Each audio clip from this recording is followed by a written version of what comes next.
everyone, and welcome back to So Many Levels. We're gonna play some Dungeons and Dragons. Yay! I probably should phrase that as welcome back on So Many Levels. You are welcomed on So Many Levels, just so that the pun works. I think it'll probably be okay. Hi, I'm Christiana Ellis. I'm the Dungeon Master. Tonight, our players, Starla Hutchton as Nirakina Etu, Greetings and salutations. Jennifer Meltzer as Cadence of the Water, Hello! Vivid Muse as Amethyst, Hi, guys. Mark Kilfoyle as Alaric Copperbeard, What was I doing again? All I remember is a bottle. and James Meltzer as Ket of the Sands. Om Shanti Om.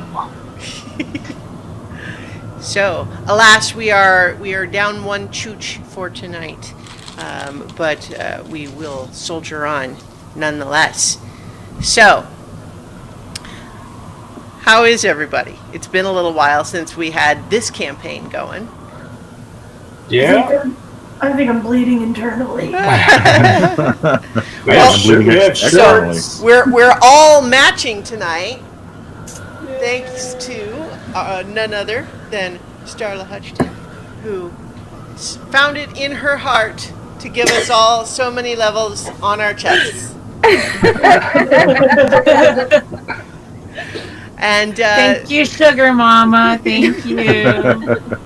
Merry Christmas, even though it was late for some of you. well, it was late for me because I was on the other side of the planet, so that happens. I'm just in Canada and it was still late for me. But So, let's talk a little bit about what happened last time. Yes, please. We met as the heroes of legend, because it was kind of a big episode. yeah, it was just a picnic and we had cake and there was ale and it was fine. And It's all piggies, baby piggies. Oh no. So, last time we met as the heroes of legend, Alaric was with his new Aarakocra friends, question mark in parenthesis? Mostly friends, who were returning him from the elemental plane of air, and they were hoping for a reward in the process. And the rest of you had just finished meeting with emissaries of various lawful entities, both celestials and Githzerai as lawful neutrals, and devils as lawful evil, who are all interested in having the universe be less chaotic, and they requested that you take off your non-detection charms so that they could observe whether or not you were an asset to the lawful, less chaotic side of the universe, and they promised to protect you in return. Things came to a head fairly quickly. You met back up with Alaric, who was on his way down from the mountain, Mount Rishama, looking not so hot. Nira had received a vision suggesting that the Rushama spirit that had embodied that mountain was dead, and the only remnants of Rushama remaining were those that she carried with her. And that's not great. Worse still, it appeared that the Mistress of the Dark, the former god of the Shadowfell, which had been previously displaced due to some magic shenanigans with Mark's arm. That's a long story. We don't have to cover the whole thing right now. So a lot's going on. You managed to reunite, but not before Alaric found a mysterious iron flask that contained a night hag, genie-like. She told him that it could be used to capture any other entity that was not native to the plane. That led to, once you were all reunited, you realized that with your non-detection charms removed, forces were converging on you from all sides. You still had your 3 allied contingents who, as promised, were bound to protect you because they're all about lawful. If they promise they're going to do something, they kind of have to. It's their whole thing. So you sent the... hang on. Make sure I get my notes here. You sent the celestial forces to do battle with the fiery forces of Queen Solomonia, the Fey Queen, who's been after you for a while. You sent the Githzerai to fend off the Lord of the Hunt and his hunting party. And you sent the Devils to go deal with a mysterious magic user who turned out to be Zoreth and Jinxie, riding a giant purple worm. While you guys, yourself, decided to take on the Mistress of the Dark, who now, in the Primeval Plane, found herself infected by the light and stars and sun of this plane compared to the lightless Shadowfell that she was from, corrupting her into something else that she was not altogether happy about. And you commenced battle.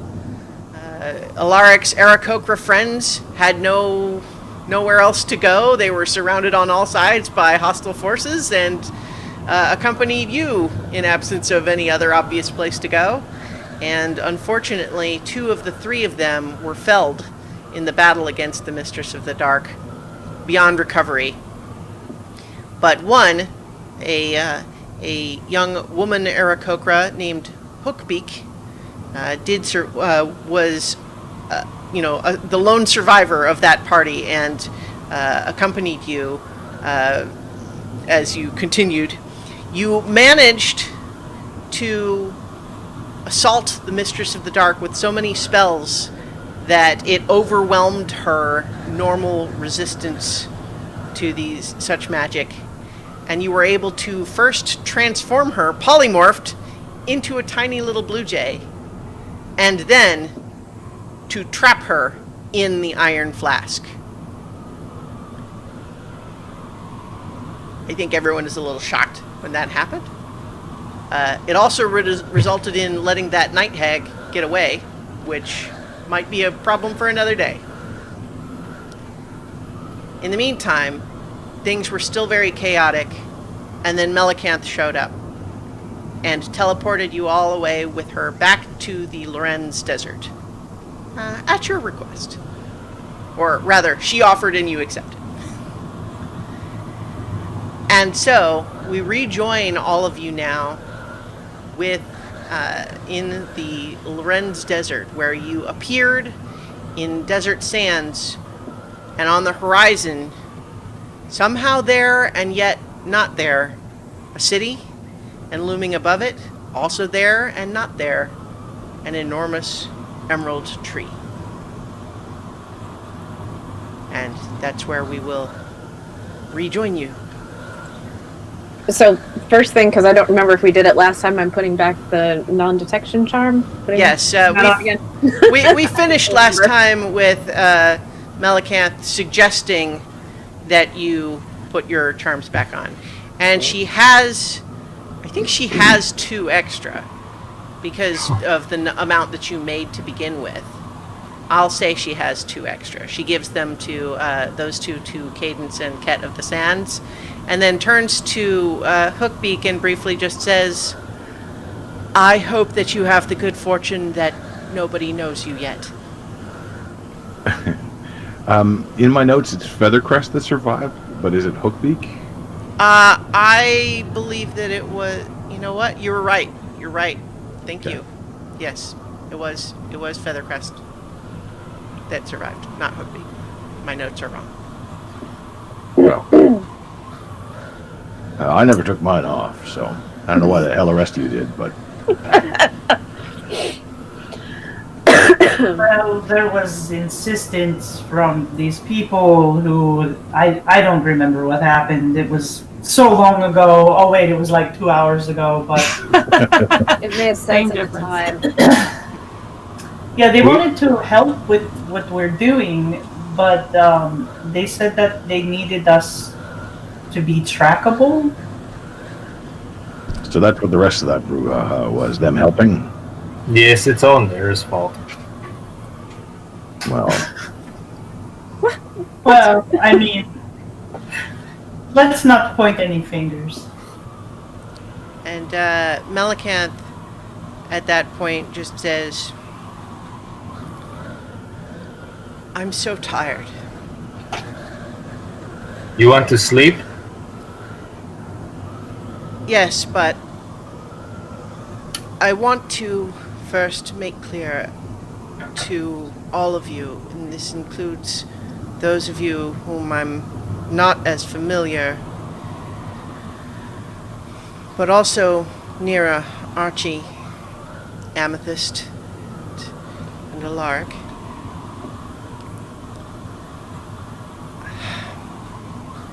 It's clear to me that if there is a failing that led to the recent events, it must be mine.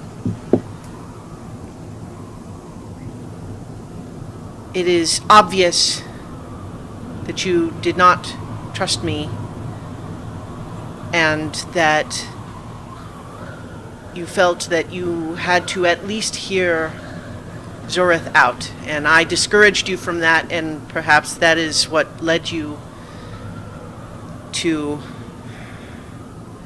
if only temporarily, join with him, if only to hear his side. I am open to whatever explanation you have, because I know that you would not have made the decisions you made without a lack of trust in me.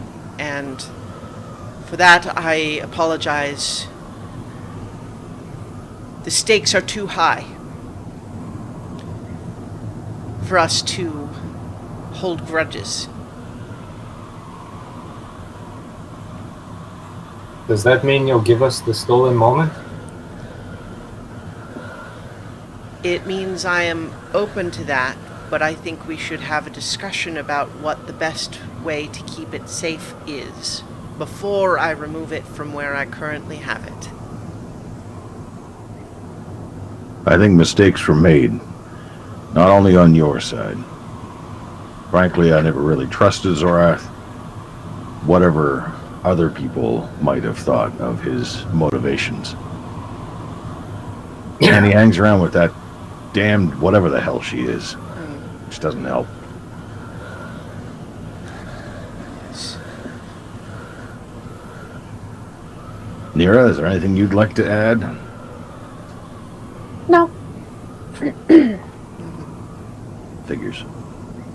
Do you think that maybe we should have this discussion in a place where we can rest and recuperate safely? I agree. Melicanth nods and says, she gestures to this city on the horizon that is somewhat spectral in appearance, and she just says, I'm afraid traveling to the city will be more difficult than it might appear. I'm happy to tell you all I know about that. But my suggestion would be that if we need a safe place to rest now, I can cast a spell to create a pocket dimension which will allow us to rest in comfort. Oh, I got one of those too. Do you? Yes, I actually have like a whole mansion. It's like plush and everything, and it's got servants, and it has like a nice shady AG garden for everyone to rest in.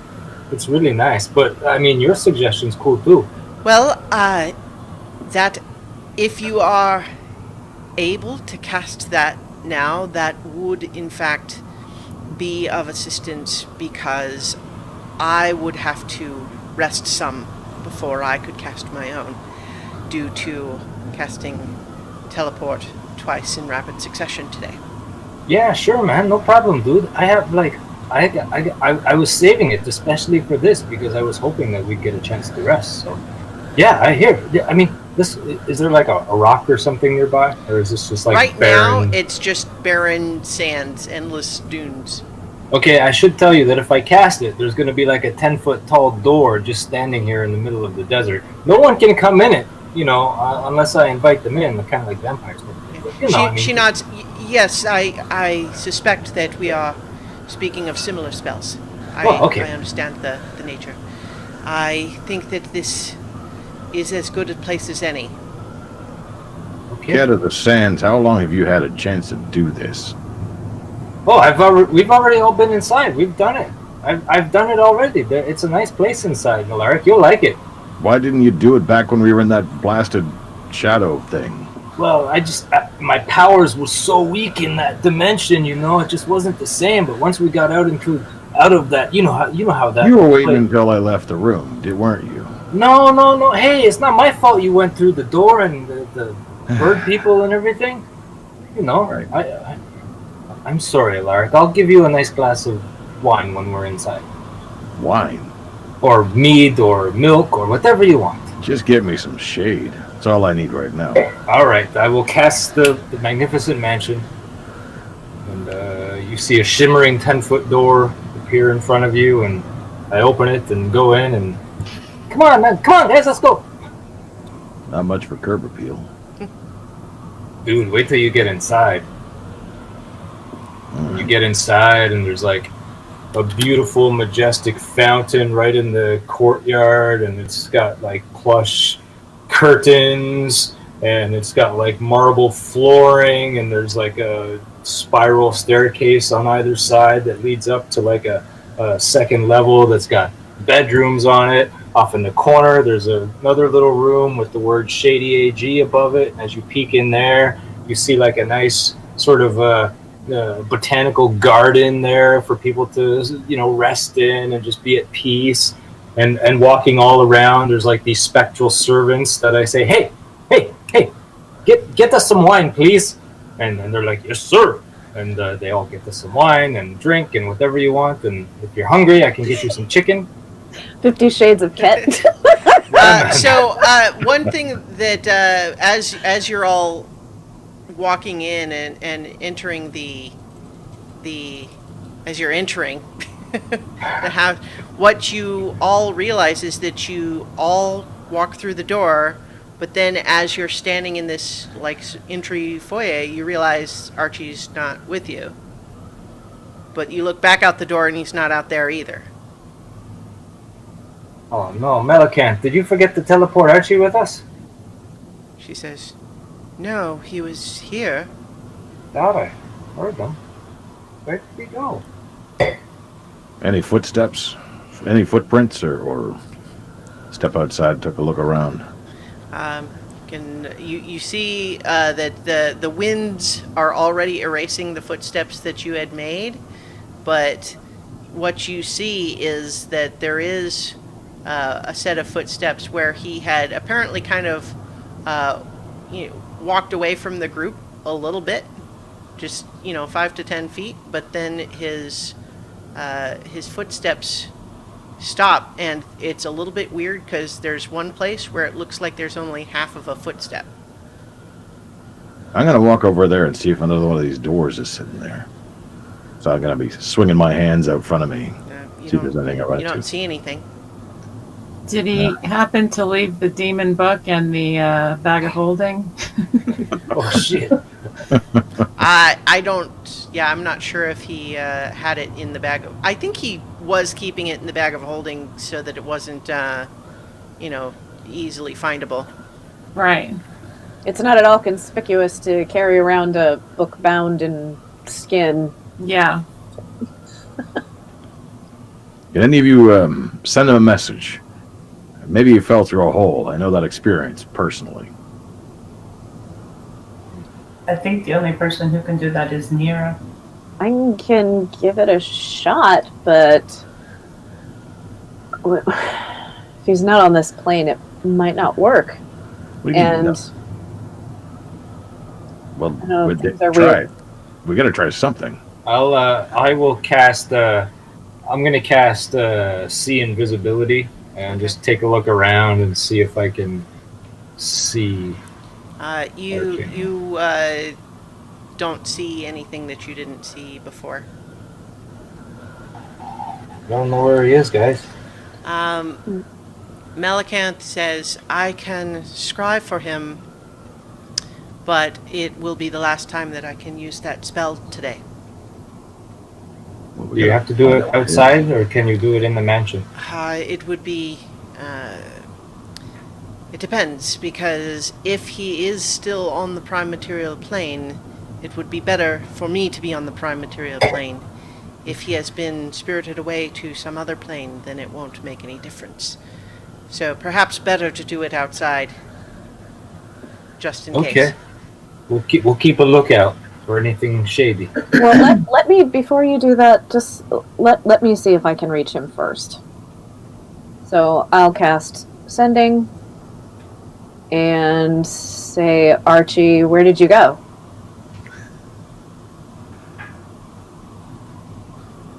No answer.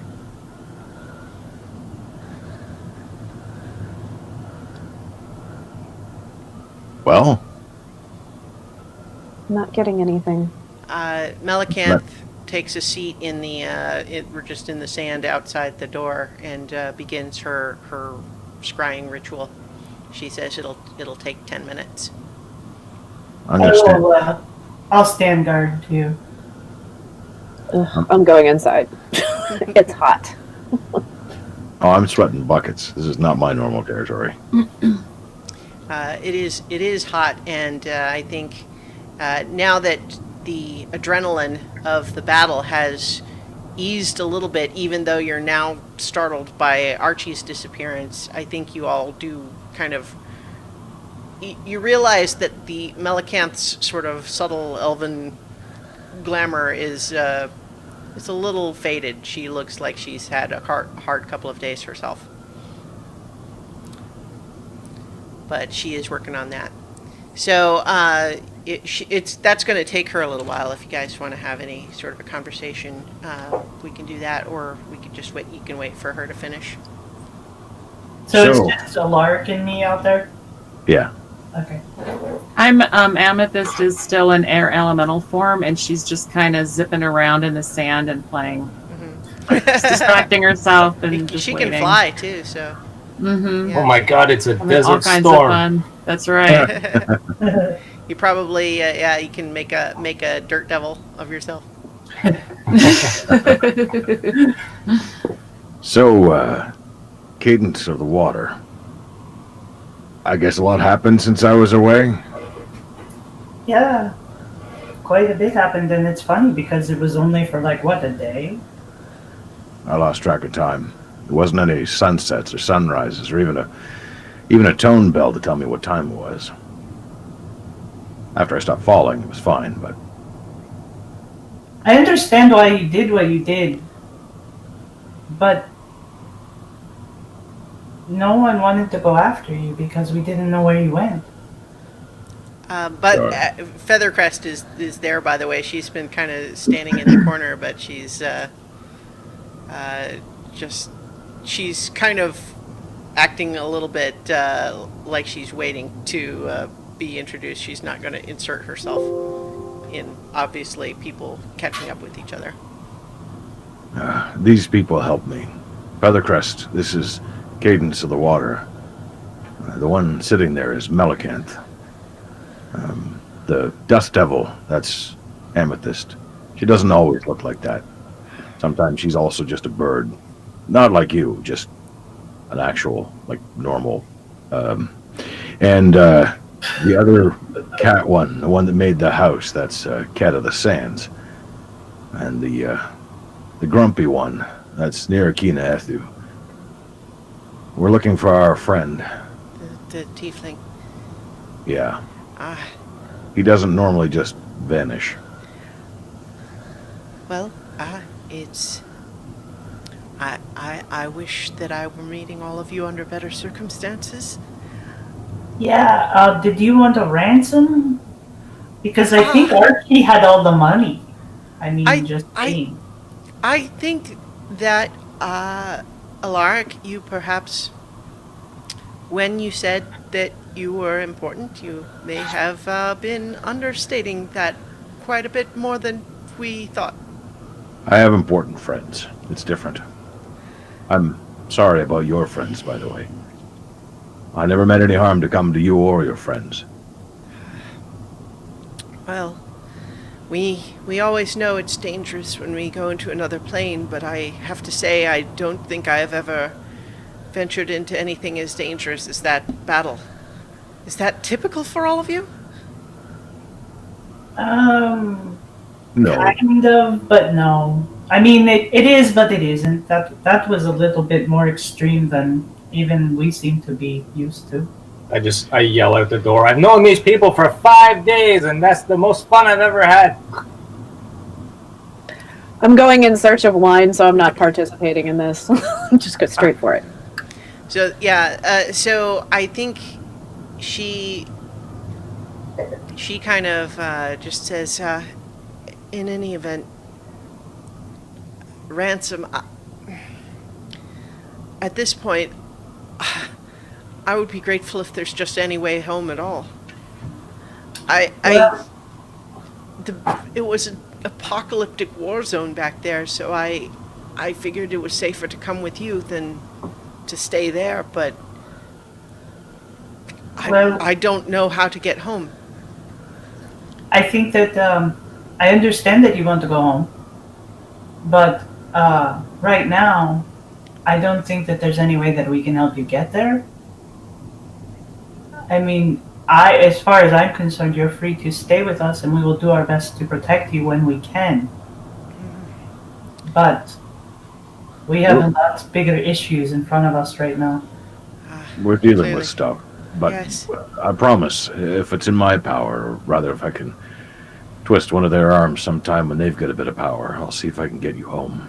And I'll make sure that you and your entire group are compensated. I wasn't lying about that. I just didn't expect it to happen this way. Yes, well, if there is one thing that was clear to me is that of all of the different beings I saw on that battlefield, I just have a feeling that what you're doing is important, perhaps more important than anything else. If that many forces are arrayed against you and at your side, I don't know that being with you is safer than being apart from you, but I think that I can trust you. I know a little magic myself. I don't think I'm anywhere at your level, but anything I can do to help as well. Thank you. That is appreciated. I just kind of stand near the door and motion for her to come in. Oh, for Feathercrest? Yeah. Okay. Come on in. She does. And I just put my arm around her shoulder and just, thank you for being a friend.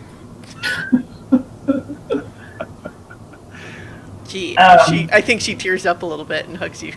It's okay. It's okay. It's okay. Sometimes you gotta go where everybody knows your name. This is a good place for you. Come on. Let's go have a drink. That's my cue to wander up with a glass of wine for her. See, she's not always grumpy. It's Normakina. Short form Norm. So, I think after about 10 minutes, Malakanth stands up and just turns to you and says, I'm afraid that Otterkey is no longer on the prime material plane. My scrying was unable to locate him. We'd better go inside and talk about this. Yeah. I'm going to wait till Malakanth goes in first. I'm not Yeah, letting she does. She goes in.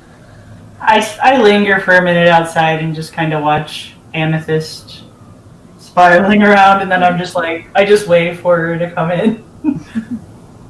I go. I follow Cadence.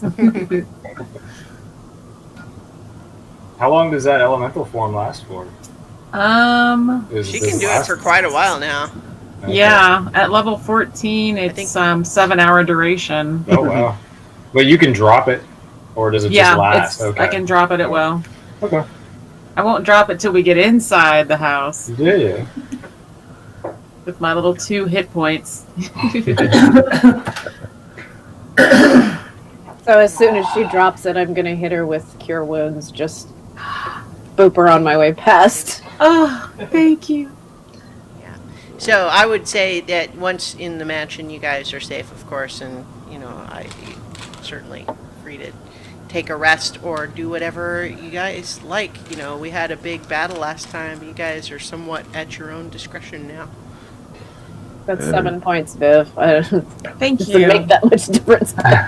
That's exponentially more than I was. Thank you. I will also tap her on the shoulder and cast Cure Wounds at level 2. Technically speaking, Feathercrest is also only at 1. No, I think she got 5. She got 5 hit points from Archie last time, so she's at 6 total. Oh dear. Oh. Well, I'm not sure how far from max that is, mind you. Well, no, she's yeah. So that's pretty far down from her. For her. Okay. Yeah, she's not at your level, but she's not a scrub either. Wow. Okay, so you got back 8 hit points. 8 more. Yay! Ket. Many thanks. yeah, man. Ket of the Sands. Is there a room we can all meet in? I feel like we've got some things we got to talk about. Yeah, man. Let's go in the kitchen. Let's have some cheesecake. Oh, yes. Come on, man. Let's do that. go. Hey, you! And I point at one I of the think servants. Feathercrest is like cheese cake. Oh, it's delicious. Trust me. Come on. I need servants. I need a chocolate swirl cheesecake. I need a strawberry cheesecake, and I need a peanut butter cheesecake. And just give me a plain cheesecake, like stat. None of this food is real, is it? Well, Yes. yeah, it's totally real. Malakant says, real enough? Conjured? Yeah, it's real, and you can eat it and feel full, and throw it back up if you get too drunk. I know some caravans who would love to have a space like this on the road. So Make a lot of Amethyst is going to cast Healing Word on, I forgot the bird's name. Feathercrest. Feathercrest for 10 points. She nods and says, thank you. Make sure you clean up after Fuzzbutt there. Arwen? Yeah. Oh, Arwen. I was like, that's rude. We just met this person. Right? Arwen, I'm shocked. yeah, I think Arwen, incidentally, she was shielded from the worst of the flame breath from the Mistress of the Dark just by being sort of enclosed in the little pack, but she's a little bit crispy. Just her fur is a little singed here and there, and she doesn't actually smell very good.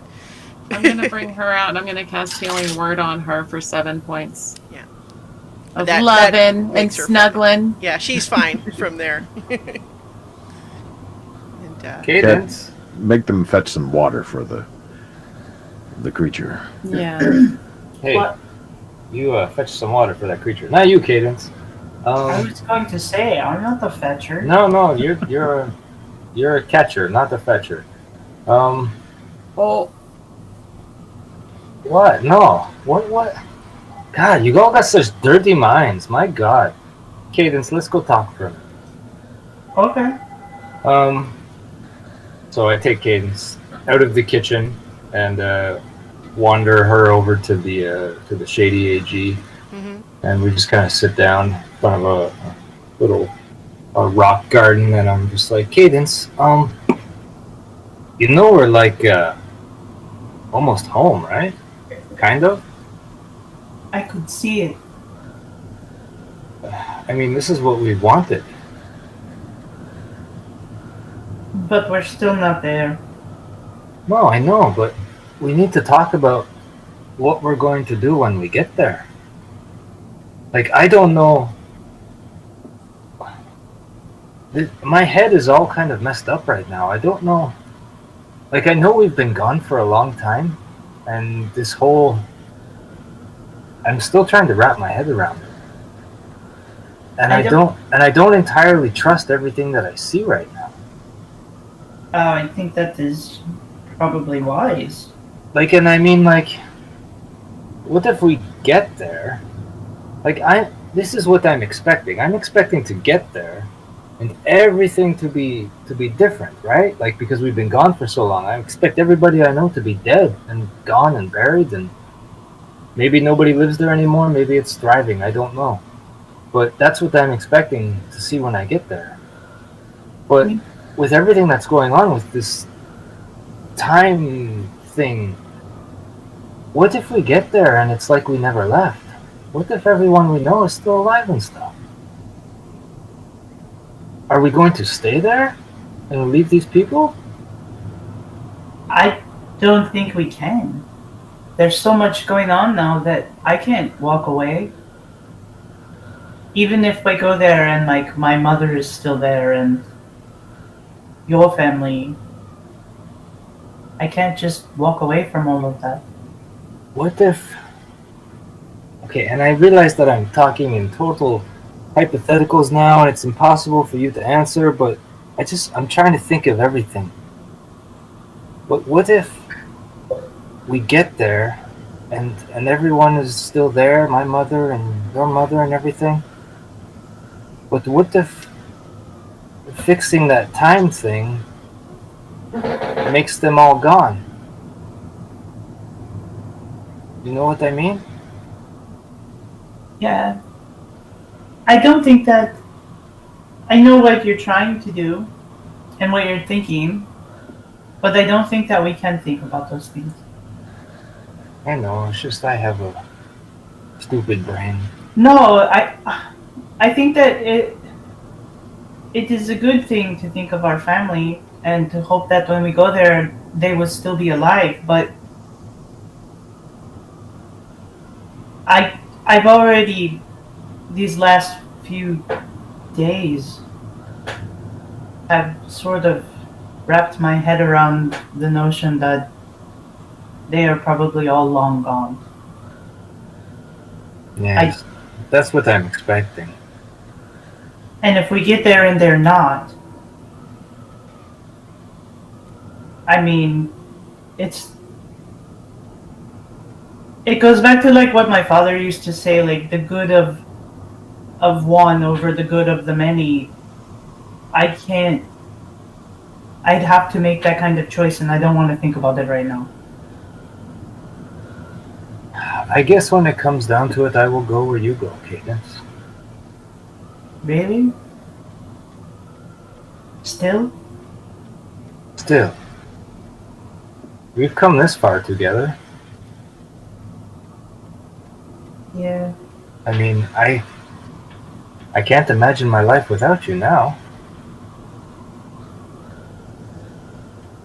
And I know I'm an idiot and I blunder around and I sing funny songs and I make jokes, but when it comes down to it, I'd do anything for you.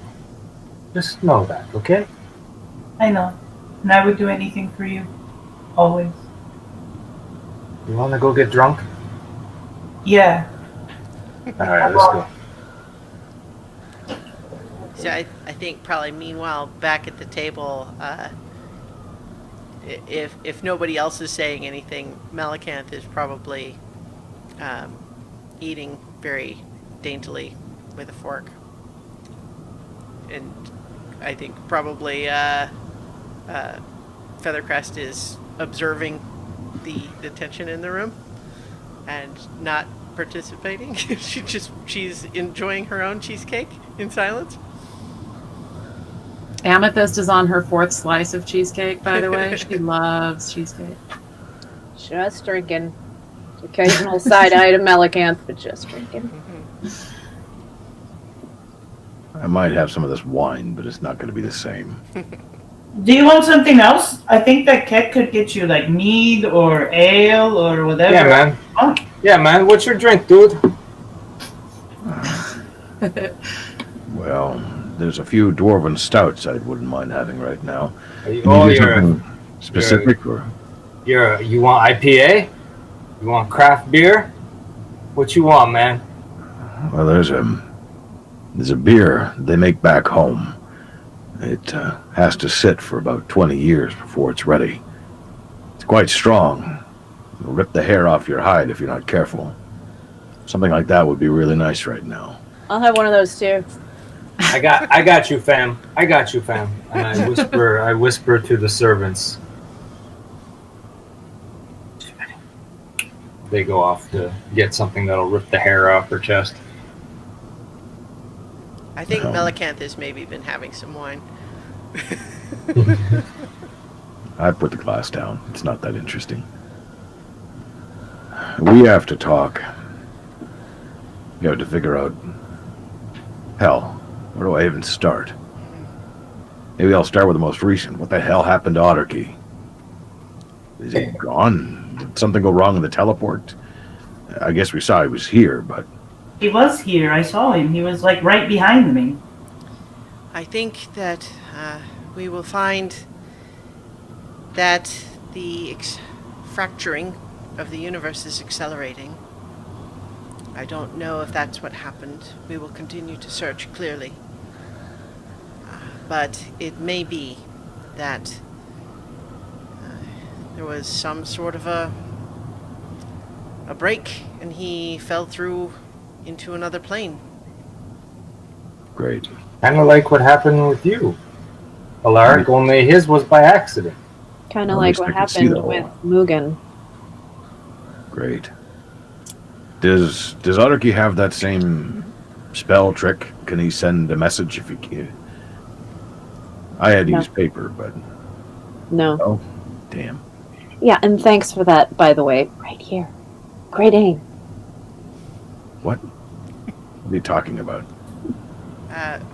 Feathercrest kind of laughs and just says, yes, the planes are rather direct when they arrive. Oh, They want to make sure you notice. Oh, I noticed. well, Yeah. good. Maybe you needed a little bit of a tap on the noggin. I think Straighten out. that she noticed that right around the same time that she noticed that this giant angry goddess was like raging on her mountain. So it was probably not the best time. But Look, About that, Melicanth says,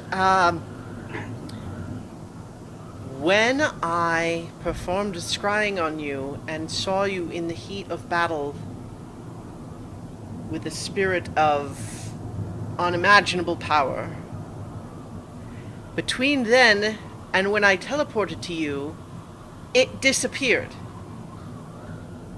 oh, she's still here. And I just look over at Alaric. I just pull out the flask and set it down on the table. She's with us more than you might imagine. Don't open that, by the way. Yeah, Don't do it. there's a spirit in there that would definitely rip the hair off your hide. And probably flay you afterwards. May I? Carefully. Don't open it. It'll let her loose. Supposedly, from the hag who was trapped in it, I have a bit of power over what's inside. But I don't want to push it too far. She concentrates over it for a little while and then almost drops it onto the table, but then sets it down very carefully. Where did you get that? Let's just say I have no freaking clue. Let's just say it was donated to us. We got someone looking out for us, I guess. Yeah, man. More than one, seems. We got friends in low places.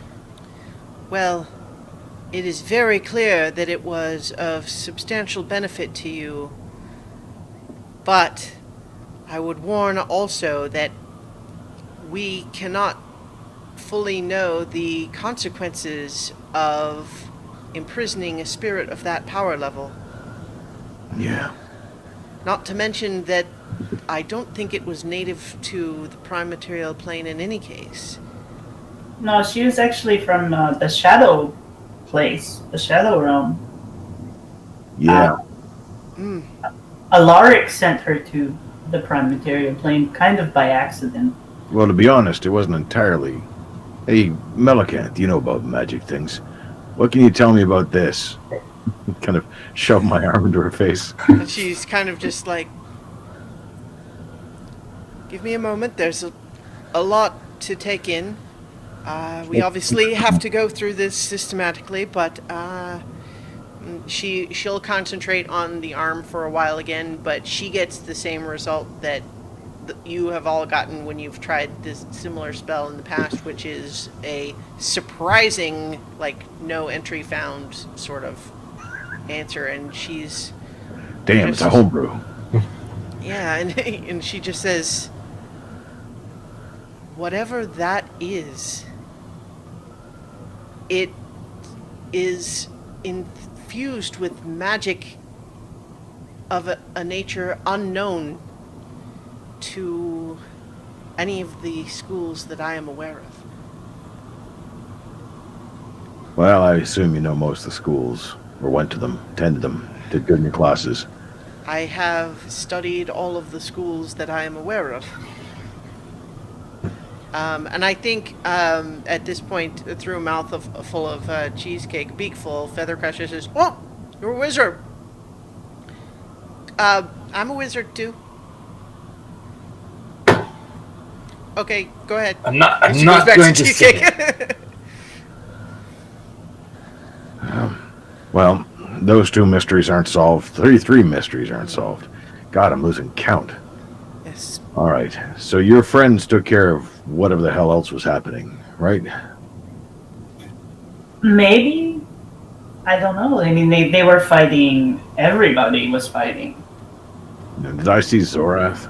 Yes. Is he still alive? Yes. Melicanth says, when I performed my scrying spell on the area, looking all around you, I saw that there was battles on many fronts. I'm afraid I don't know how each of them turned out. We could scry on the battlefield again, but I can't do it today. I would like it if Zorath would be dead.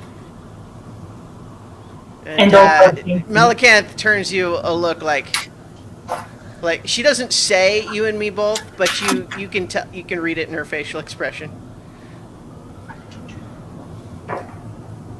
Yeah, and also Jinxie.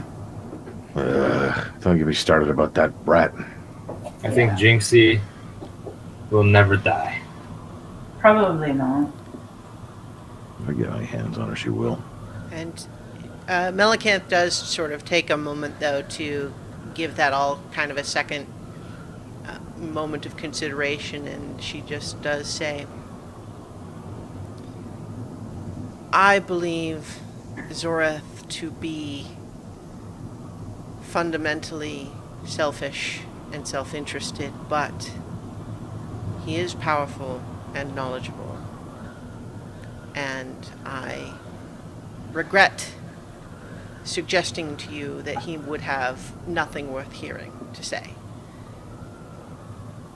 He had plenty worth hearing. Like what?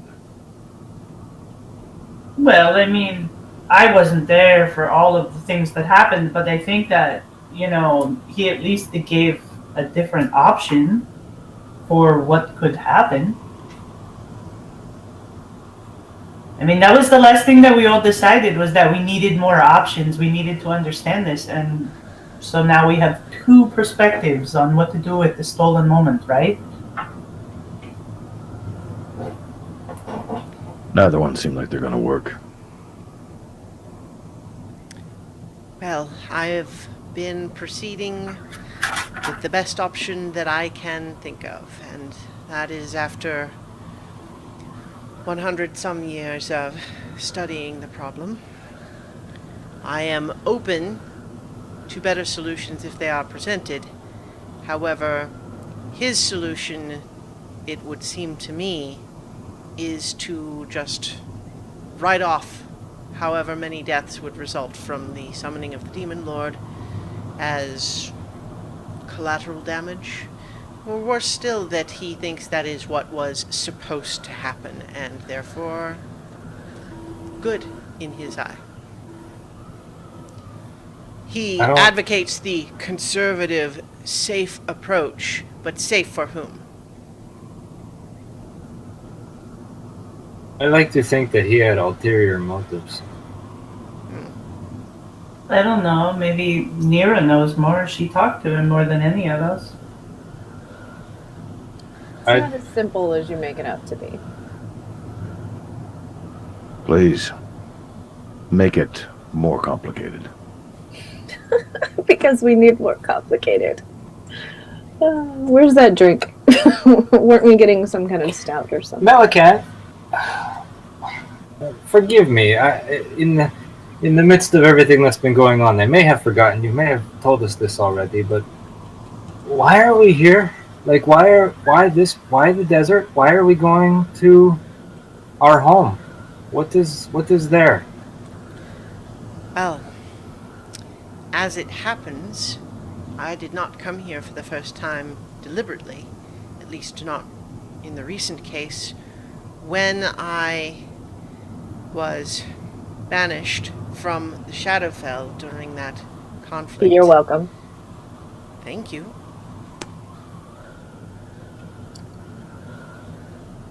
It sent me here.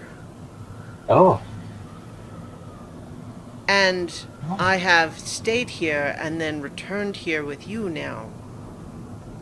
Because the appearance of that tree and that city out there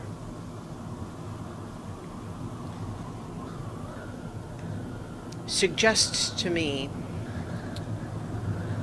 the possibility of new options. That is where Cadence and I grew up. That is where we are from. But how can that be?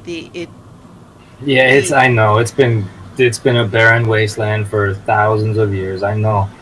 Here's the thing: we left our homeland in search of adventure through the Emerald Tree. We left and we went on some adventures, and when we tried to get back through the Emerald Tree, every time it would just send us someplace else. We have not been able to get home. And then we heard rumors that there was this thing, this construct or something that might be able to get us home. So we went in search of it. And we ended up getting petrified in the Beholder's Lair for a very, very long time. And that is when these guys found us. And while we didn't find the entire construct, we found a piece of it, which Alaric now has on his arm. Melicanth, as she's like hearing you piece the story together, she seems to be connecting some dots in her head, and she's just like... Yeah, that's what I think. Yeah. Incredible, and I would marvel at the coincidence if I believed that that is what it was. What do you mean?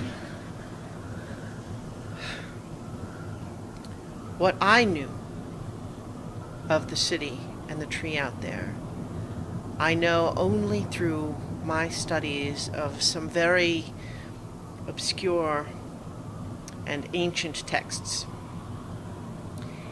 And even those present it only as a legend, a perhaps apocryphal version of what a true story might have been. But they spoke of a tree that spanned the universe, with roots and branches that touched everywhere in every plane. But, so the story goes, there were entities who believed that this connection between all the planes and the travel between the planes was a destructive influence on the universe. And they killed the tree. But there was one among them who disagreed, and he was destroyed along with the tree. And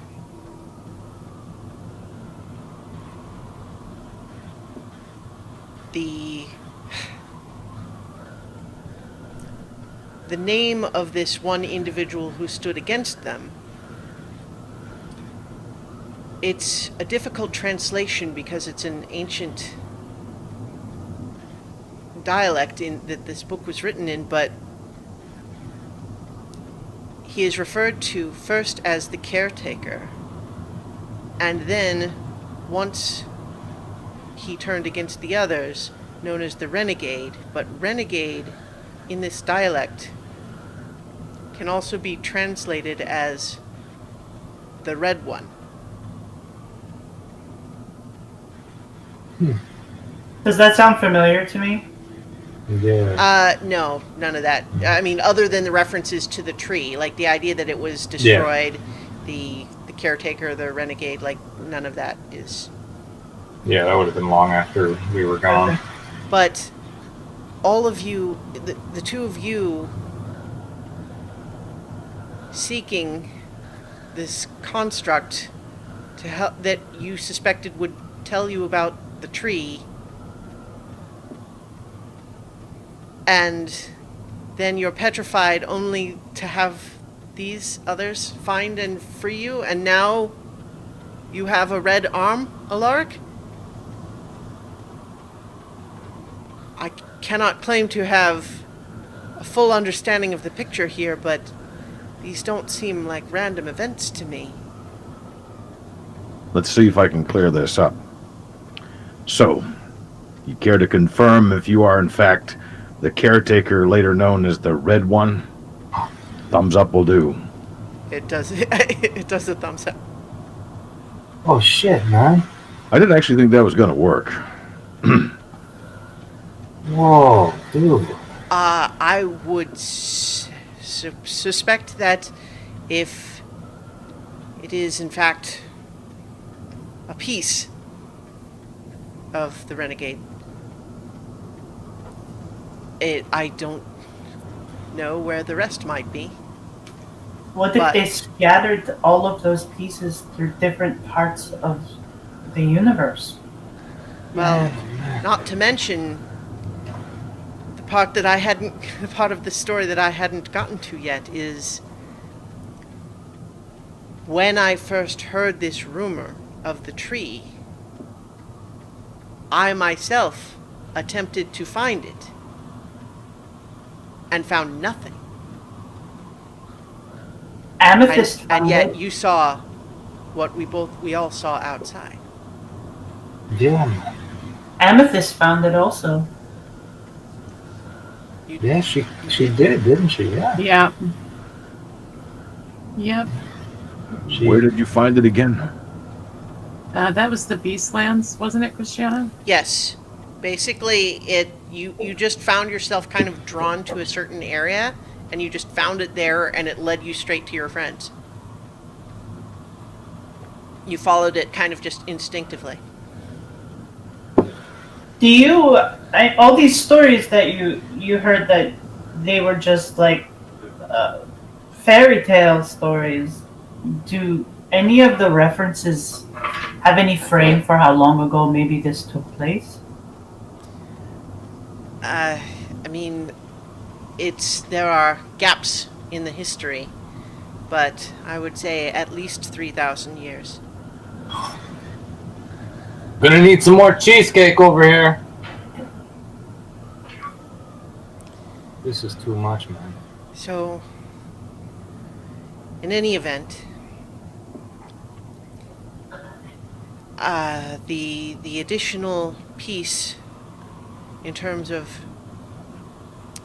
any practical investigation that we may wish to conduct of the tree we see out there, there is some magic that would seek to prevent it. I appeared in the desert after being banished from the Shadowfell. She turns to you again, to Mira, and just says, "Thank you." It appeared in front of me as we saw it outside. I made my way in that direction. But it seemed as though its translucent nature just faded, more and more transparent the farther I went, until I could not make it out at all. And then when I turned around, it was behind me. I had never reached it nor passed through it. When I attempted a second time, I traveled toward it. It never seemed to get any closer. And then I lost my awareness for a moment, and then again, once again, it was behind me. Something is preventing direct travel to it. This may seem like a stupid suggestion, but did you ever try looking at it and walking away? I was actually about to suggest that exact same thing. Wow, I've had a lot to drink. Okay. I was gonna say, dude. Like, do we would Cadence or I know anything about is that a defense mechanism of the? No, that's city? unfamiliar. Okay. Yeah. She says, I did not try walking away yet. I only made the 2 attempts so far. It was after that I had a chance to get some sleep, and I performed my scrying on you, and things had accelerated. So, I anticipate that there may be more attempts, more things to try. The one additional detail is that both times, when I realized that I had been magically misdirected, I did see what appeared to be an oasis with a small hill. I feared a trap, so I did not approach. But it did appear both times. Does that sound familiar? Mm-mm. Okay. And you think this city and this tree could help us? It might present another option. What kind of option do you think it might present? The legend of the trees, that it spanned all of the different planes, running through them, making the multiverse a living thing. And it was killed. I don't think it was killed. Well, at the very least, something so large and so powerful, even if it were to die, its corpse would be unignorable. Something about that sounds familiar. And not the tree business. I don't know a tree from rock, but this thing spanned everywhere, right? And it could make a place. You could get from one place to another instantaneously. Yes. Which is not entirely unlike the tears. The tears that are happening everywhere. Yes. So that was my thinking as well, is that if nothing else, it represents unknown knowledge in a field where we have many questions. And at that point, that's when Nira perks up. Okay, I'm listening. I got a question. You wouldn't happen to be able to point the way to the rest of you, would you? It acts a little bit afraid. Like the emotion you get from it is kind of an uncertain worry. It's worried about that.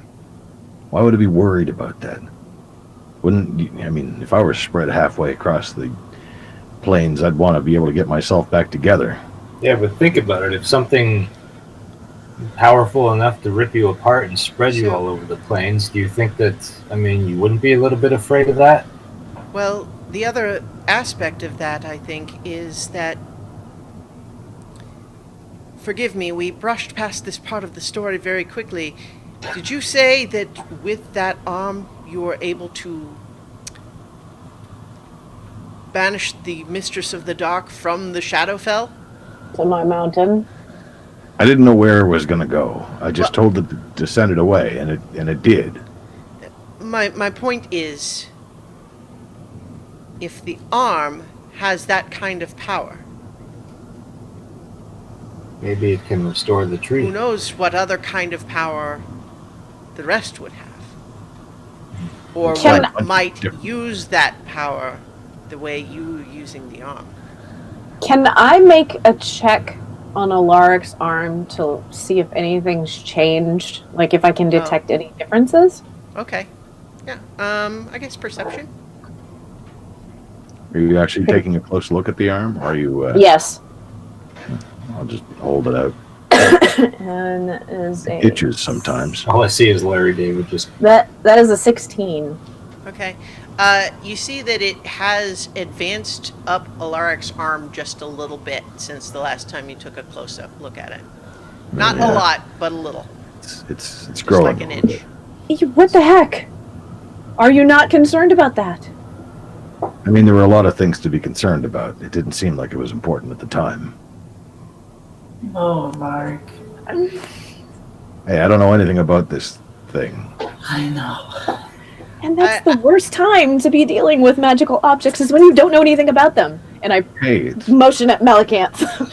It's worked out so far already. And now that I know it has a name, maybe it'll, I don't know, work out better. Do you think that can you talk? You can talk to that arm, and it kind of answers you a little bit.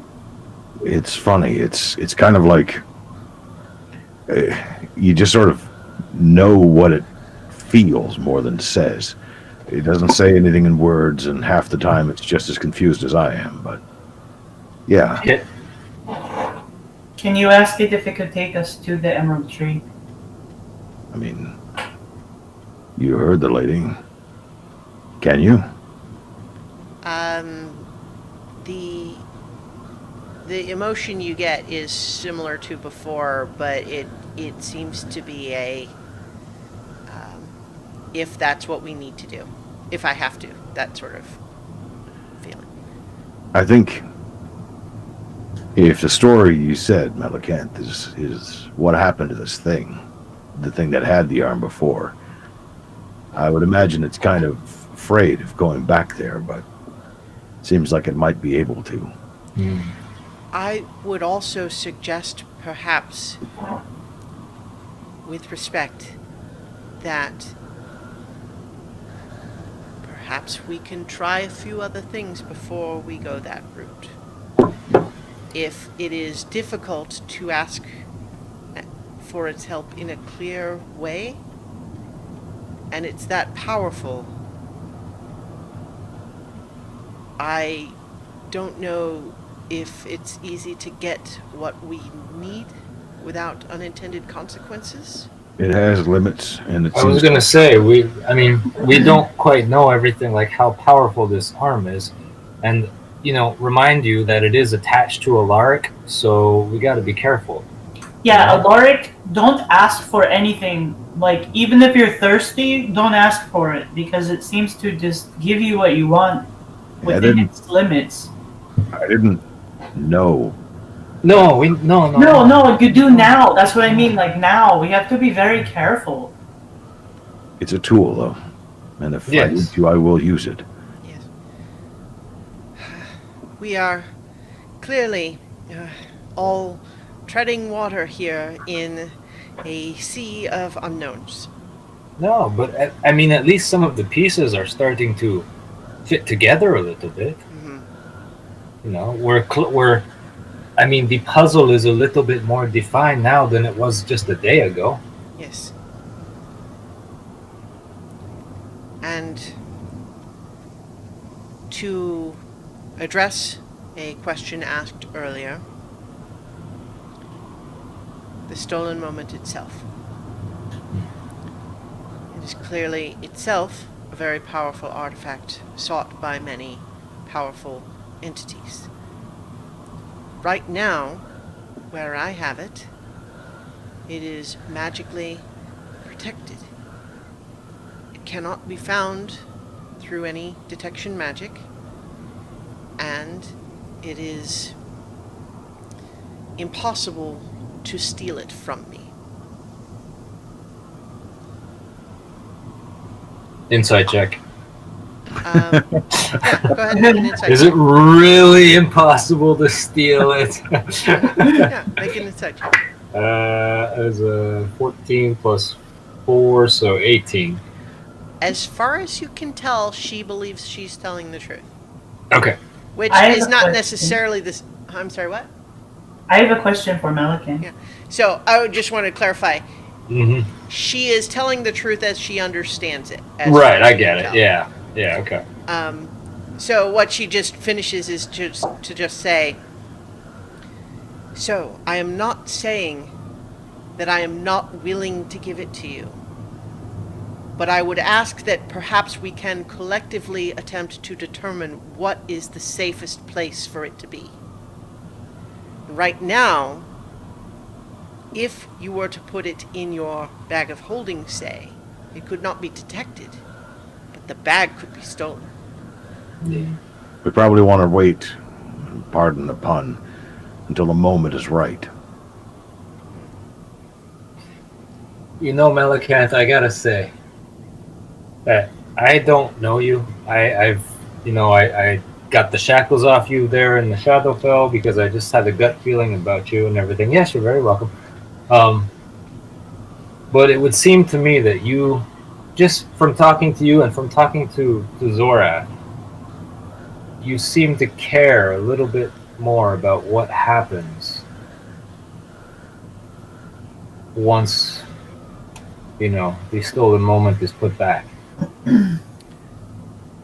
You're very cautious, whereas Zorath was just do it and be done with it. Yeah, about that. I don't know. I don't know if I would call her cautious, because I don't actually know anything about this plan that she has come up with that supposedly she's been researching for 100 years. I've not heard a single specific about it come out of her mouth.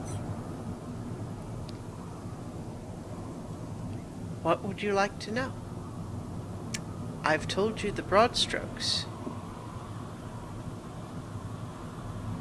Yeah, in a very general sense, something about teleporting us back in time as we are now. And then what? Like, And then first of the all, how do you moment even is intend to do that? restored, which produces the successful summoning, but then we are equipped, perhaps, to do something about the demon.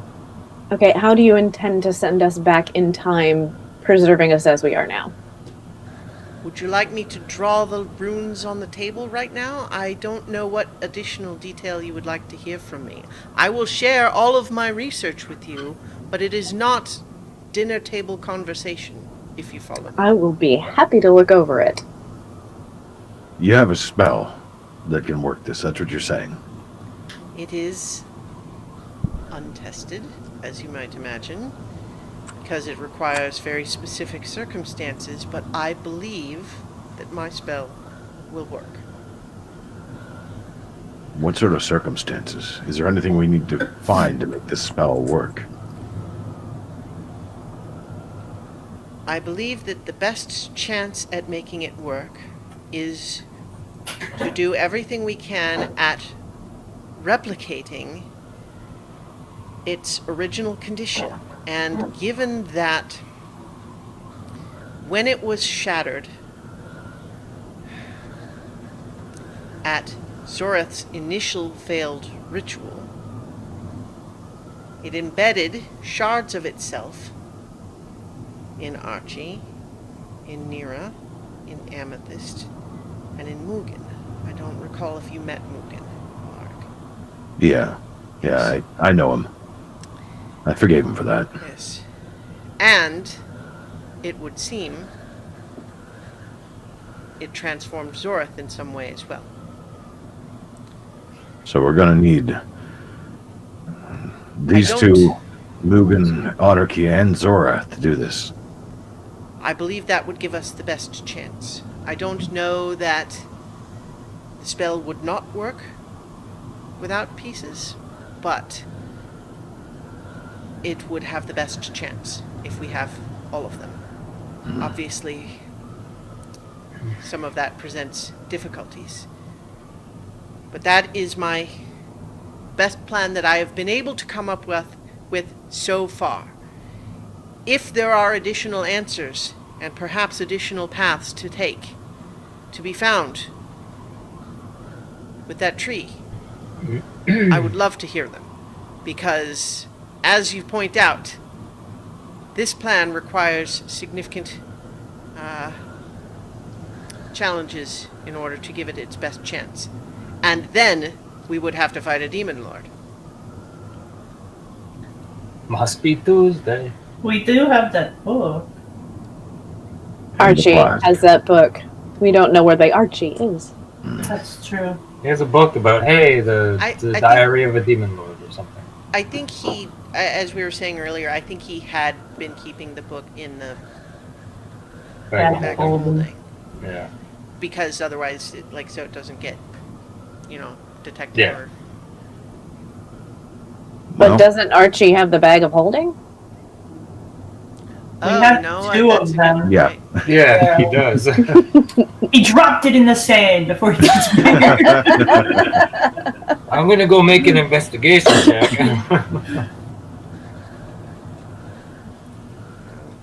Wasn't it written? It was written in a language that Archie was the only one that could read it. I think. I'm going to make a DM ruling that that the Archie wasn't currently carrying the bag of holding when he disappeared, so you guys have it.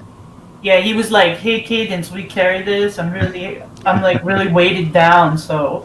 Oh my God, Cadence, you had it this whole time? Sure. Yeah, so Why don't you I'll say show, that you guys do have that. Joe Mellencamp, the skin book. Okay. So I will reach into the bag of holding and pull out the She skin says, book. where did you come across this? Where we found these two Yeah. And Another coincidence. And the arm. Yeah. and the arm. Yeah. See, So it's almost this- like somebody wanted the same thing. It makes about- me wonder about the arm. Because if the arm has the kind of power that we've discussed, and it was simply sealed in an ancient beholder layer, is it possible that it made your meeting happen? At this point, anything's possible. I mean, I can ask it, if that's what you're asking for. I don't know if I'll get a straight answer, but I mean, it protected us from that beholder. It did. There. At this point, I don't think anything is a coincidence. So well, given your newfound friends, they have a lot of power that might make coincidences seem more likely. Who, those weird people that were helping us? friends is probably not the right word. Yeah. Well, Yes. how about mutually interested parties? They might not even be interested in us anymore. But they interested in you? I'm sure. Brief acquaintances is probably more apt. In my experience, the entities from the outer planes can be quite powerful and knowledgeable. Their limitations are in their opposites. For the plane that is good and orderly, there is a plane that is evil and chaotic. And it is a balance between them that keeps the universe together. And that balance is already crumbling. And so a significant incursion by one can lead to further destabilization.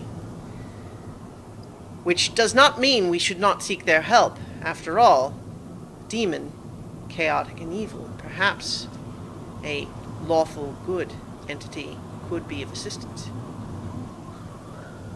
That works in both directions, right? I mean, maybe the reason they were even able to interfere was the fact that the other side already did.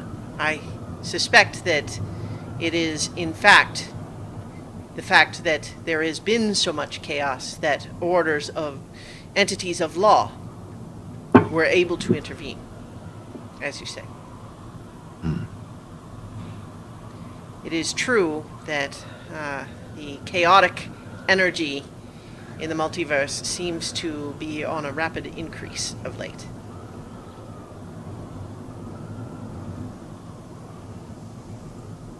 So, question time again. Did you set all this up? Did you set up us and Cadence of the Water, Cat of the Sands, this book? That flower was there too, right? The one that you were looking for near Akina. Yep. Yeah, man. And there was, what, rubies? I don't know what the rubies played. No, they belong to the dude that owned the mine or whatever. Well, he claimed them. Yeah, Something they like didn't that. belong to him before. That's right. Yeah, that's true. Yeah. So, caretaker, Big Red. did you set this up? It kind of goes... for those listening in audio, it gave the kinda gesture. Oh, I wish that hand could say words. Oh man, if Can you these imagine hands. Time and it Sign might take language? control of his mouth.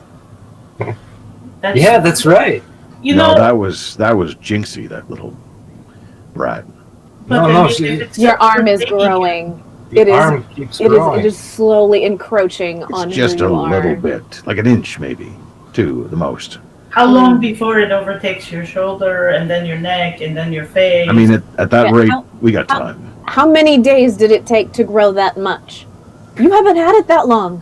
Time is a Archie, bit or fluid. rather, Alaric, you remember that growth actually happened all at once, and it happened while you were dominated, Mhm. and that's what actually snapped you out of it. Not something we're going to tell them, though. All right, I'm just for your But own. you're a good point to remind me of that. Yes, thank you. What if that arm is the only part that we need because it will reconstruct itself? Do we want that?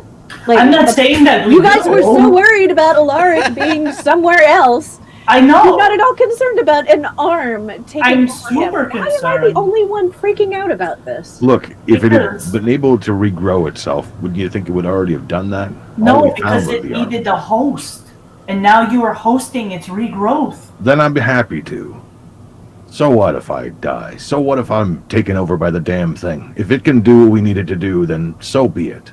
Dude, Alaric, you could save us all. Not me. It. No, But it I'm would okay be with that. you. I'm okay with that. Look, I've known since I started learning the story that Amethyst and Otterkey and Nirikina and even Mugen had said. I knew the time was limited. I worked that out a long time ago. If things happen, if this time is restored, everything changes after that.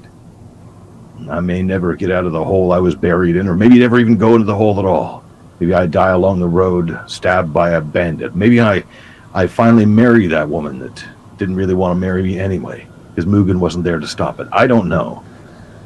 But I'm okay with that. I think Melicanth is frowning at you. He's like, I don't think I ever heard that part. Which part? You Marriage? met Mugen before... never mind, I don't think it's important, but... I forgave him for that. Turned out better in the end. My father didn't. But it's not important. I'm not important. That What's is a important- lie. You're super important, Alaric. What's important is we figure out how to solve this so the world doesn't fall apart. That's important. We're all important. And Melicanth nods and just says, Ket, you said earlier that you could tell I cared, and I do. And that is my first priority. It is clear that all of this is much larger than even I realized at first. And perhaps it was my use of the stolen moment that triggered the current acceleration, because I used it in desperation without fully understanding it. But it is also clear that our current trajectory is untenable and will result in the destruction of everything we know. We have to do something.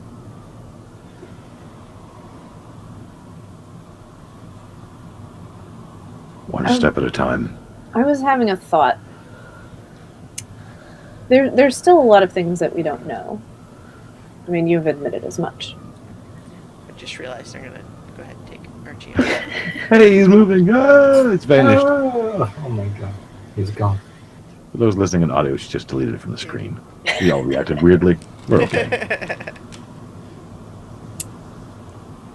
Amethyst, we did a thing before with the Archdruid traveling astrally. I don't know too terribly much about that, but I was wondering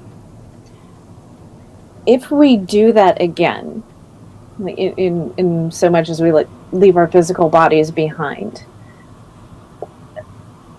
The part of us that leaves, is that trackable? Christiana? So I think Amethyst, you can make an Arcana check if you want to try to see if you know. In terms of what Amethyst would know. 13. 13. What you know about what happened is that your physical bodies stayed where they were when you did that spell with the Archdruid. This was way back in like episode 9 or something. Right. You know that when you did that spell, your physical bodies stayed where they were, and it was your astral projection that did the traveling. Mm-hmm. But you're still linked. Your astral self is still linked by a mystical tether to your physical body. And you don't know if your astral self could be tracked. It's like you don't know how it would be done, but you also don't know that it can't be. So I tell them all of this, and with a shrug, like, oh. Melicanth says, I am familiar with that spell in terms of something that the Archdruid can cast. I don't know it myself. Well, in as much as you know about tracking spells, are there any that are... Any scrying spell cast on you while astral projecting would detect your physical body.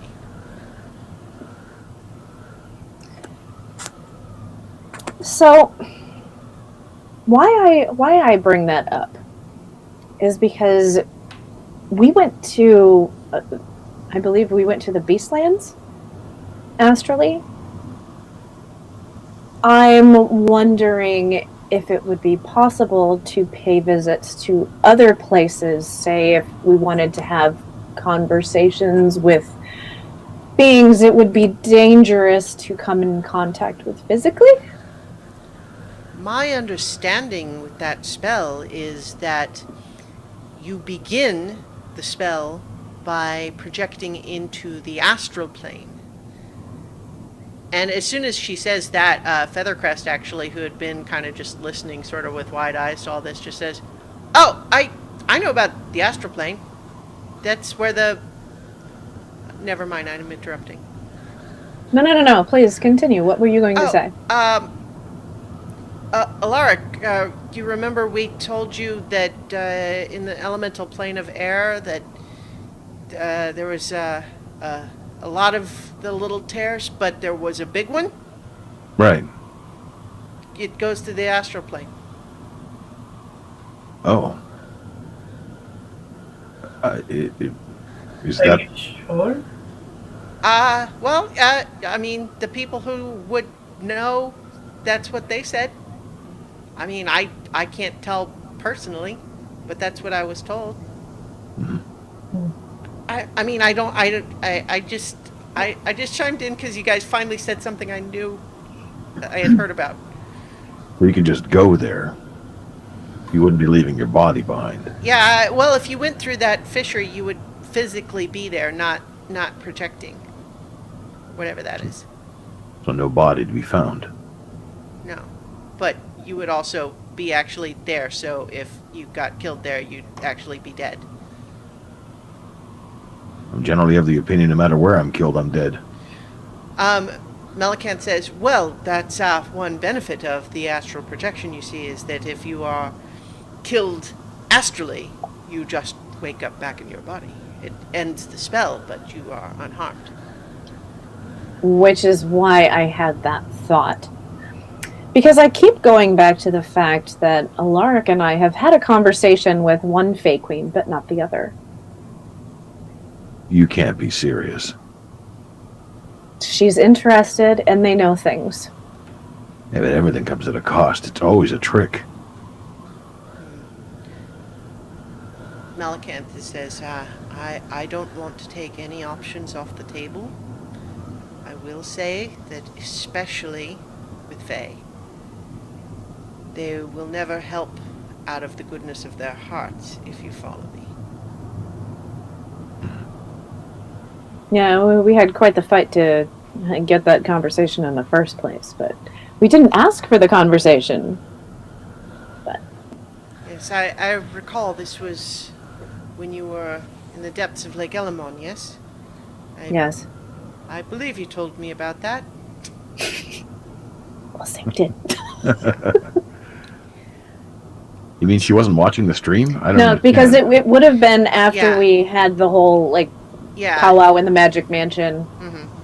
in Gorn and everything, so yeah. Yeah, so I think you guys did have that conversation where you told her about that. I'm pretty sure that you did, because I specifically was asking, are you leaving anything out when you tell her? And I think you guys were pretty upfront Mhm. with what happened. So so Melicanth kind of comes back to it, says, I will cautiously say that I am very glad that we're at least together in our aims, if not yet agreed on our approach. And I was doing this by myself for a long time. And I apologize that when it appeared to me that you had taken Zoroth's side against me, I may have said some unkind things. And I am just glad, let's say, that it would seem that we can work together again.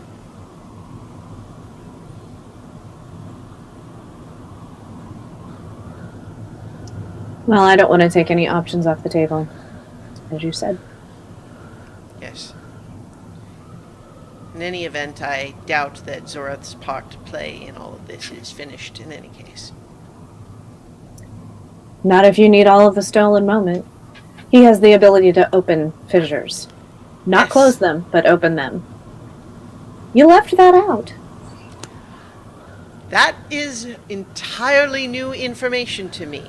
When he appeared and summoned that demon in Gorn, that was the first knowledge I had of it. He certainly couldn't do that before. That was the first time I ever saw him after the initial ritual plan. Was it that he couldn't do it before, or you just didn't see him do it He before? didn't have a physical body to do it with. Oh, okay. Yeah. Carry on. So I learned about that at the same time that you did. No. All this time we've been going around closing these fissures, but he's opening them 10 times faster than we can close them. It's a losing battle. So he's making things worse. Do you think he's trying to find... Oh, I guess...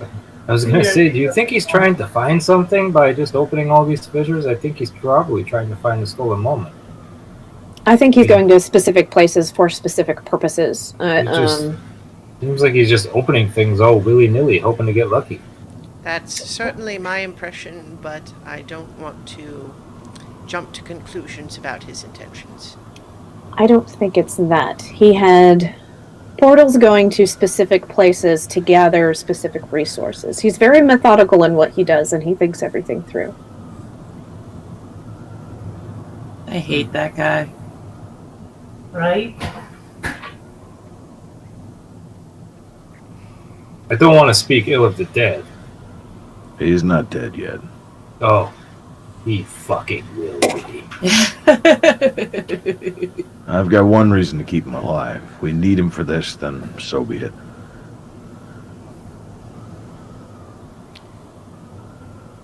I mean, we need the shard. He doesn't have a shard, as far as I know. He was at the epicenter of the explosion when the stolen moment blew. Yeah. It stands to reason that he has at least some piece of it in him. Yeah. He was holding it. You guys were just in the room. When he Well, opened no, okay, the- that's not quite true. Never mind. I recall actually the scene was... He was on the table, I think. You had apparently killed him. Showed And it him. was on the table, yeah. Yeah. So, Oh, when we were young and innocent. and Melicanth is just saying, I myself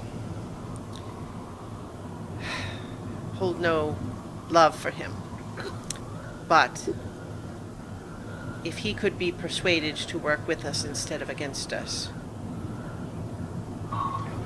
Oh my god, I just had a crazy thought. Yes, Yeah. because there's Yeah, there's I no know. shortage of crazy Yes, around I know. here. Oh no, I know. But that bottle we have, I know it's currently occupied, but if it wasn't occupied sometime in the future, anything we put in there and take out kind of has to, based on the properties of the flask, it kind of has to obey us for like an hour or something. I think it only catches things that aren't made here. I don't know what Zorath is now, but I think He's he's from the plane of Earth. Yeah. So Melicanth used Identify on the flask, so she knows all about it, and she'll say that the flask can only capture an entity that is not native to the plane on which you attempt to capture it. So on the prime material plane, it could not capture an entity from the prime material plane. However, if you were on another plane, you could catch a being from the prime material plane, but not an entity native to that plane. What if you have a thing that's already caught and bring it back to its native plane? Does it just automatically pop out of the bottle? Do we know? No, it would still have to be released. Okay. That said, I am astounded that this artifact was able to work on a being as powerful as the Mistress of the Dark.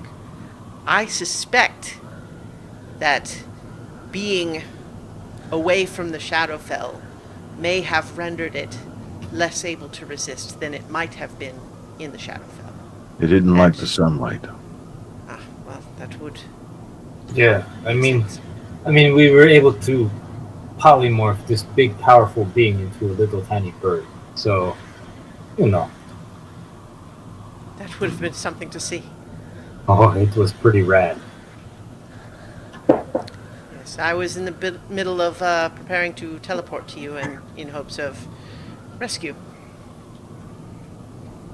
Well, that worked. So, thank you. Well, And I mean that. Thank you, Melican. you're very, very welcome. I'm glad that it was something I was able to do. It occasionally feels good to be able to do something. Going back to restoring the stolen moment, would I be wrong to assume that we would have to take it back to the place that it was used?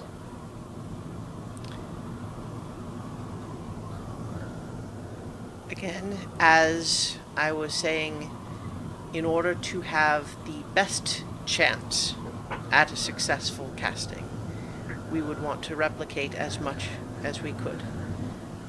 Well, that's going to be interesting. Now, in this instance, that does not mean where it was originally used to stop the summoning. It means where the ritual that shattered it.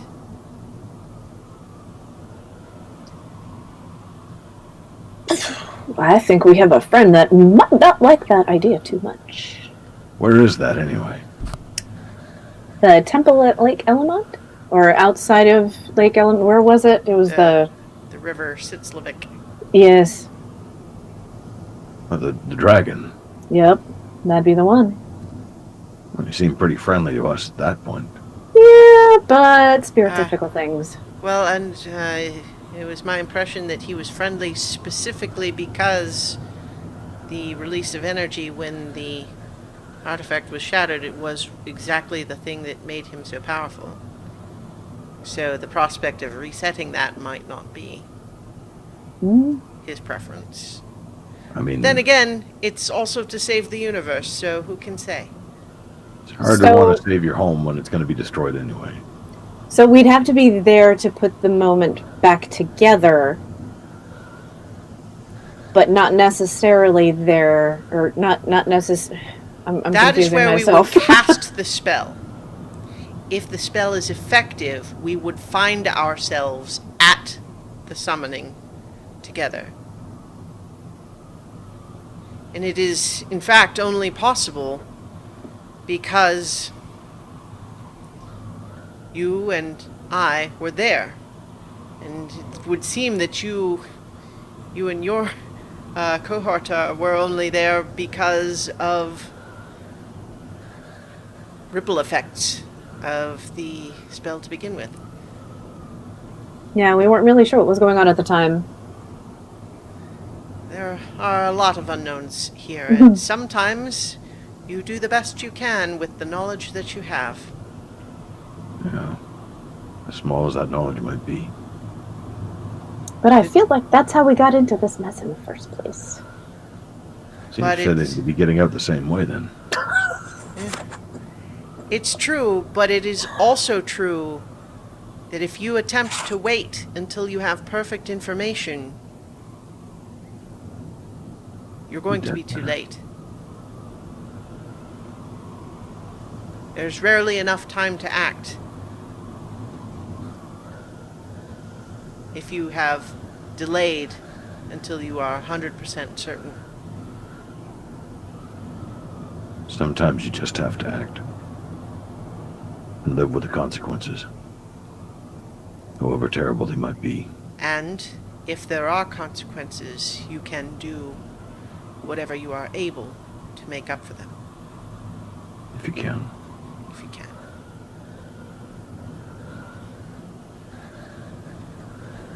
if you can. Well, we've had dessert and we've had our booze.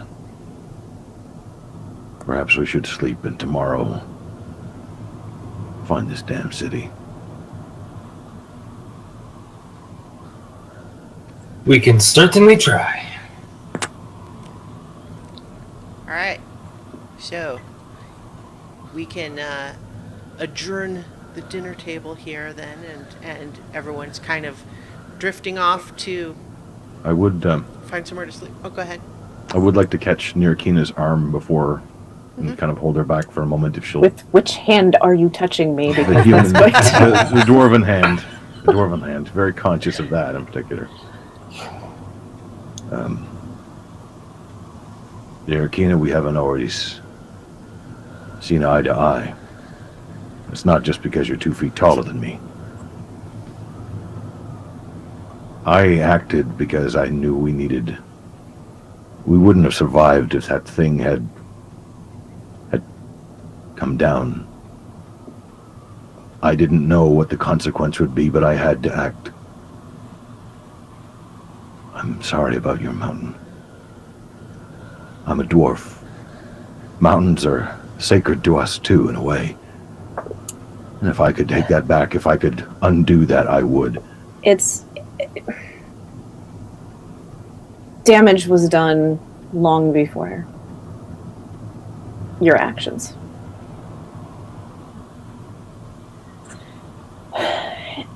This is all very hard for me.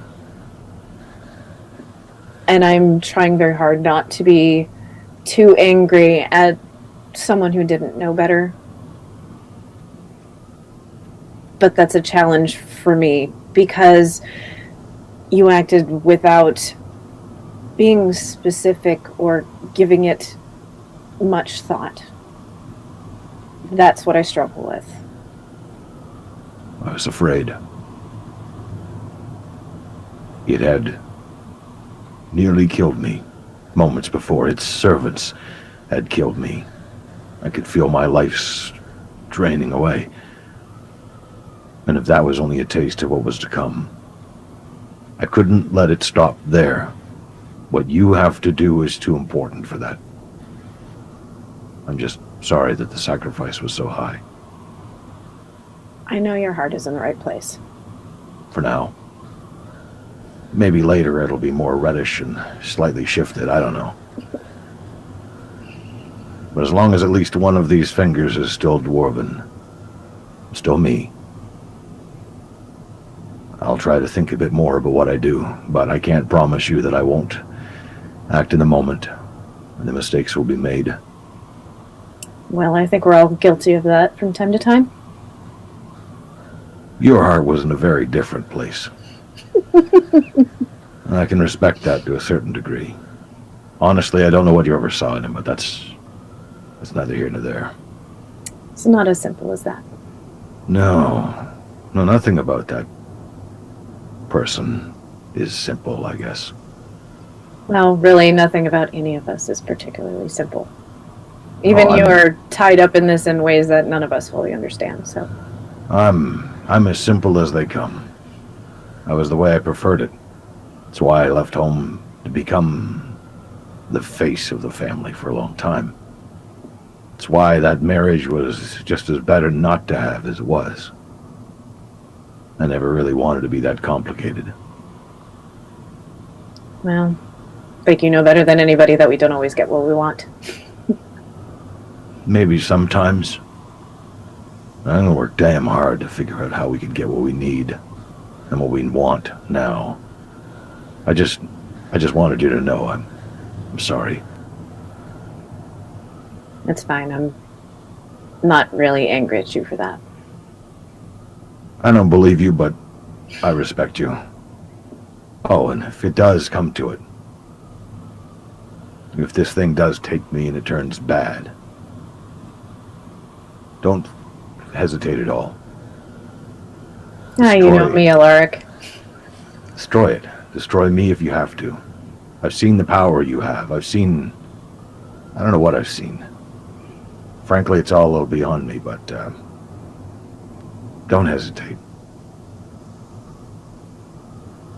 Well, I don't think the others would appreciate being asked that of them, but I can understand why you would ask me. You're the most powerful person I know. And frankly, you might be the only one who can do it in the end. Well, let's just hope I don't have to. Let's not take anything off the table just yet. Except maybe that brew. Did you like it? Your eyes seem to have uncrossed now. Actually, I was thinking I could go for another. You down?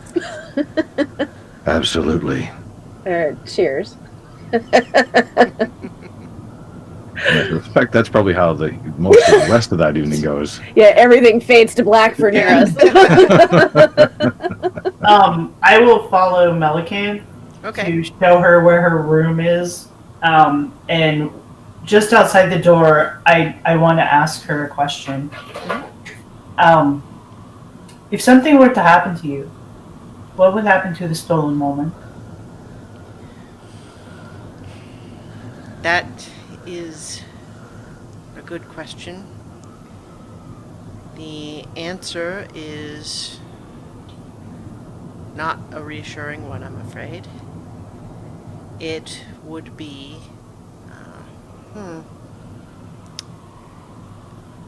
Some of the texts suggest that the best phrase is lost in time and space.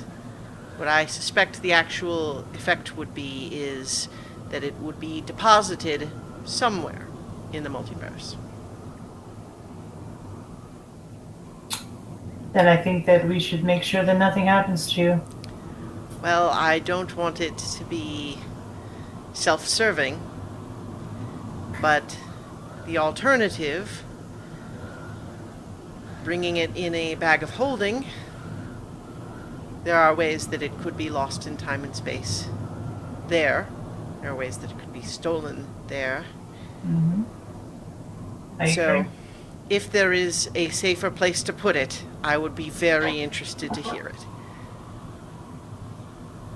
I don't know anything about those sorts of things. I only know very little magic, mostly having to do with the earth and...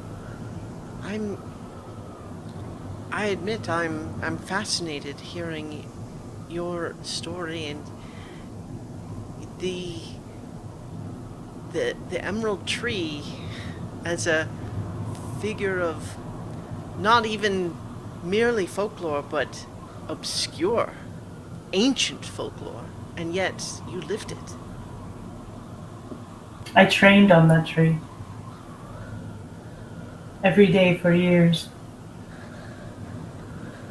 I learned how to climb its branches and go places you couldn't even imagine. Tell me, and this may be a difficult question to answer,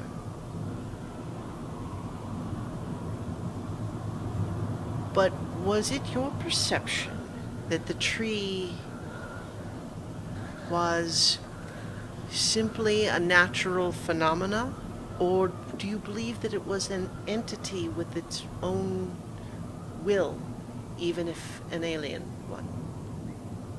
I always believed that it had its own will, that it was alive and it had its own thoughts and feelings, and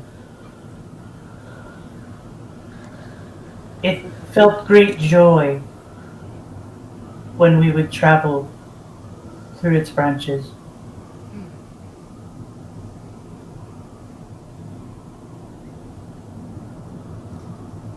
I hope that the story of its death are, if not untrue, then at least exaggerated. I have suspected, especially now that I rethink on some of what I've read about those stories, that while it may be that the use of the stolen moment accelerated the destabilization that we are seeing with the fissures and so on. I wonder if perhaps this is an example of a wound that a healthy universe could heal from. But That's a good thought. I mean, Amethyst traveled through the tree and found us. and that, if nothing else, would be an indication that the tree is not gone, whatever its current condition may be. It exists somewhere, somehow. And it's healing.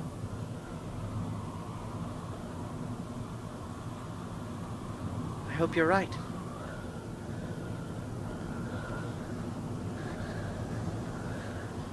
Good night. I hope you sleep well. Good night. I don't actually sleep. Oh, that's right. Yes, You're an but, elf. I forget.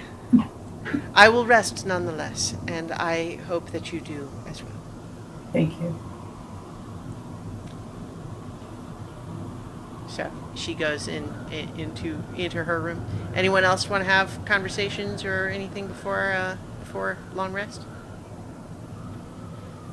I have a mechanics question. Sure. Go ahead. If I wanted to do the, there's this spell, what was it? Was it plane shift, I think it was? That I had to have something attuned. Yeah, so plane shift, you have to have, what the actual spell description says is a tuning fork that has been Right. attuned to that plane. What I've ruled previously is that it doesn't have to be a tuning fork specifically, but it needs to be something that resonates with the energy of that plane. Okay. And it has to have the value of 250 gold like the original component requires? Yeah, but we could probably be a little loosey-goosey about the specific detail. But the point is, you can't just pick up a rock off the ground in another plane. No, Yeah, totally. it would need to be like a meaningful thing. So then the spell also reads, alternatively, if you know the sigil sequence of a teleportation circle on another plane of existence, the spell can take you to that circle. So I'm wondering, how do I learn those sequences to be able to do those? You Is that- could potentially learn them from someone else who knows them. Okay. Or if you were present at a teleportation circle, you could learn them by looking at it. Okay. But that would mean you would have to go there first, and then you could return there. Okay. But it's kind of like fast travel points in a video game. You have to go to a location before you can travel to it. Right. Right on. Okay. So yeah, that's something I'm going to try and figure out how to do as we go along, but Sure. it's not anything I'm going to delay.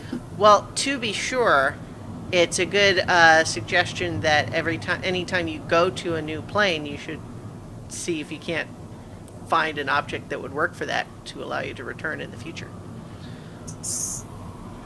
So like when you say an object of significance, then like what? Well, it would have to be something that has some value, like I said, as opposed to just picking up, like breaking a stick off a tree or something like that. Okay. Just But- whenever we go to a new plane, just pick up something valuable. Yeah. It's just something that has some kind of a significance. Okay. Would have Does a living enough creature of an count? emotional anchor for you that you could Okay. use it to power the spell. Does a living Okay. creature count? Potentially. Like, say, if you were to use Feathercrest as an anchor, would that count? Just saying. You have Yeah, to get or perhaps emotionally something to have attached with to you. her.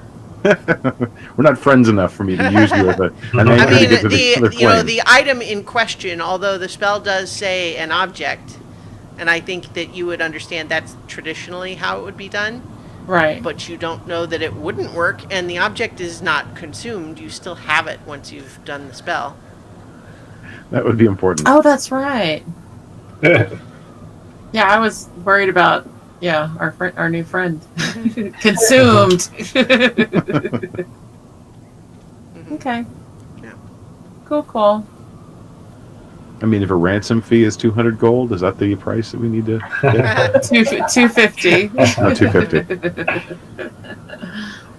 Right on. Thank you. Sure. All right, so otherwise, I think you guys not only are able to get a long rest if you want, you could sleep in. Certainly to the point where you've all had a long rest and there's nothing specific booting you out because the mansion lasts 24 hours. Mm-hmm. Long rest, sleeping in. We're good. Taking that long rest. All right. On D&D Beyond. Do we have temporary hit points or anything? I don't think so. No. Because I just took my long rest and I had 102 max hit points and it just put me at 99. Oh. No, Huh. Maybe you did from something. Maybe you did from something. I don't know. Huh. Weird. I feel much better. That was like almost 100 hit points. I have almost 100 hit points. All right. You just need really better armor. That's all I would say. Yeah, how the heck is it that the bard has the most hit points out of everybody? Good rolls. Yeah, that's true. Yeah. Buff bard. Buff bard, that's right. Yeah. But so in any event, I think, in the morning, Melicanth looks much more rested and coiffed and together. It's not like she was a mess before, but now that you see her looking presentable again, she's like, oh yeah, you can see the difference. It's kind of like when you wipe the dust off your TV screen. You're like, oh yeah, I didn't even notice all that accumulating, but. My God, she's beautiful. Oh no. Just kidding, I'm kidding. I got to go paint the mural. I'll be right back. What a euphemism that is. Anyway. Yeah. Oh my God. So she, I think as you each kind of make your way down, you guys may be having waffles or something, and the Melicanth just says, so, I believe after last night our intent obviously is to still try to reach out to Otterkey if we can, do what we can to try to locate him, but also to see if we can't find our way into the city out there. But as I mentioned previously, my prior two attempts were misdirected magically. Yeah, what was that? Something about walking backwards or something? Well, it's certainly something to try. Another thing I'll give a go is my ring. See if I can see anything through there as well. Ooh. I have an idea also, Oh. but it would only help me. Oh, well, that's good. The long rest did you well, Kate. You know, Cadence, that because the desert is one of your favored terrains, you cannot get lost except magically. Well, I thought about trying to use etherealness to see if it became clear and it wasn't a mirage. Because that would put me temporarily, just for that few seconds, on another plane. Different planes. Yeah. But you all of you put your whatever ring that you couldn't be found with, the thing you had, you put it back on. That means Otterkey didn't have his on. So we can't track him. Well, I think he had it on right after we arrived. He was here. Yeah, he So put the it back fact that on. you couldn't find him might be because he has it on. Oh, that's maybe, yeah. Mm-hmm. Melicanth just kind of it seems like that actually didn't occur to her, and she's just like,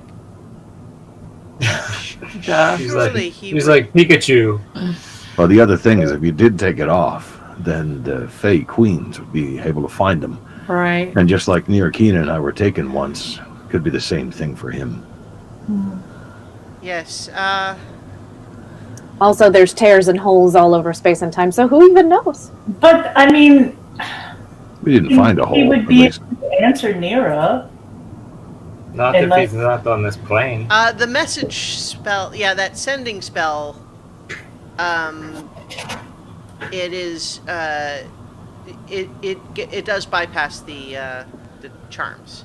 So the sending spell would still work, but the sending spell has a chance to fail if the person is on another plane.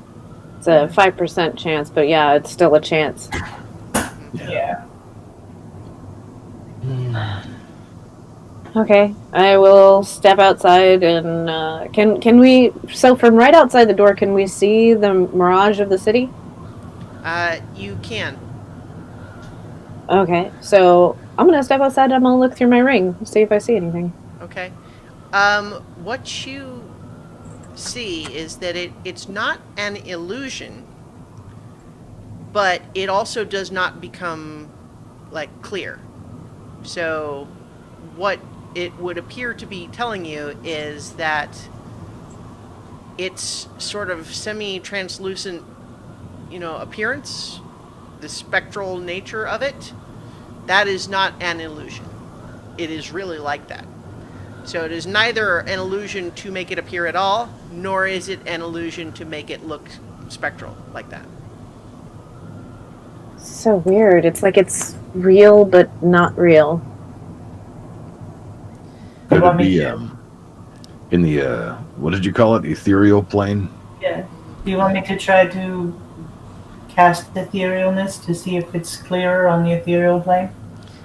Melicanth says, well, if the legends and, of course, Ket and Cadence's own experiences would hold true, it would suggest that the tree, when it was alive, touched all of the planes, and so even its removal could leave a cavity of sorts, even if it was not there at all. But I know that in our plane, at least, when a tree dies, the physicality of the tree is still there. It's This like is that like old it- saying. This Still isn't a tree. regular tree, though. This is. Exactly. It's like that old saying: if a boulder falls in the cave and no one's there to hear it, does it really fall? That is not how I've heard the phrase, but I think I Oh. take your meaning. I will cast etherealness and put myself in the ethereal plane for just a few seconds to see if it's clearer. Right. So all of the rest of you see Cadence sort of just disappear into like smoke. But, And then but a she's- warning this time. She's gone. What you see, Cadence, from the ethereal plane is that, first of all, now that you're in the ethereal plane, everything around you is kind of gray and smoky, and you can still see where your friends are standing, but they're kind of like shadows of themselves. And you look over to the, to the tree, and it looks the same. It does not look like so if it was physically there, you would expect it to look shadowy like your friends do. It doesn't look solid, but it also looks the same as it did on the prime material plane, like it's still only half there. Okay. So I will snap back. Yeah, it's the same. It looks exactly the same there as it does here. So perhaps,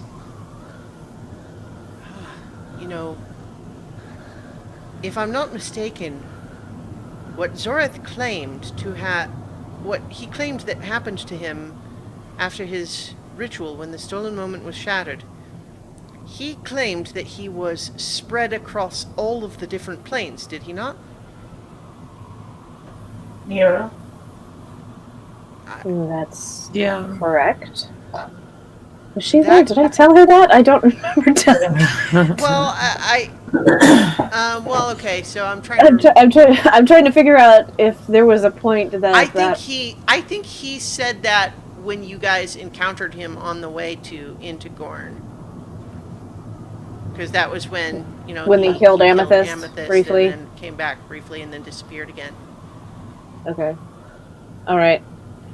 All right. Well, in any event, even if we want to say she didn't know that, we can say that, or how about this? Either you can decide whether she didn't know that, or you could have told her in a, between the lines bit of conversation last night. Well, I feel like we would have told her that, he killed Amethyst and came back and had a body and stuff. I feel like that's something that we would have... I feel like that came up. So, in any event, what she's saying is, if we can see it partly here, but not fully present in our plane, and it appears the same way in the ethereal plane, I wonder if it appears the same way in every plane, because it is not fully in any single plane, but rather distributed among all of them. How would that happen? I mean, we understand how that happened to Zorath, but an entire city?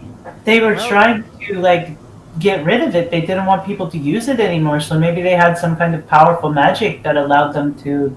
The Well, didn't law you say- said that it was killed or destroyed. The translation is a little unclear, and it's not clear at all how they did it, nor even, for that matter, who they are. It was simply, they were referred to just as the immovable. The immovable.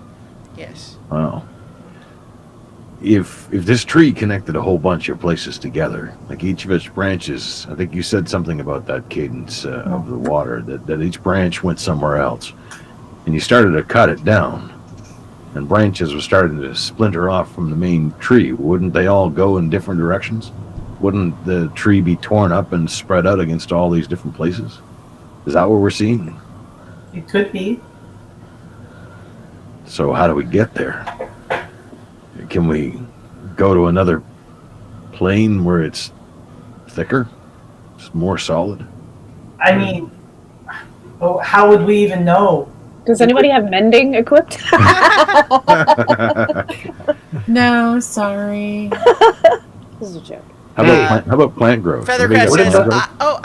I know that one, but I think it's too Yeah, big. I don't think. Hey, I got a question. What if we can, if we can figure out a way to get to the tree right here, right now, on this plane where we are, Amethyst, you're like a woodsy druid type, right? In theory. Are you able to talk to plants and things like that? Why, yes. Maybe there's enough of the tree left that you could actually talk to it.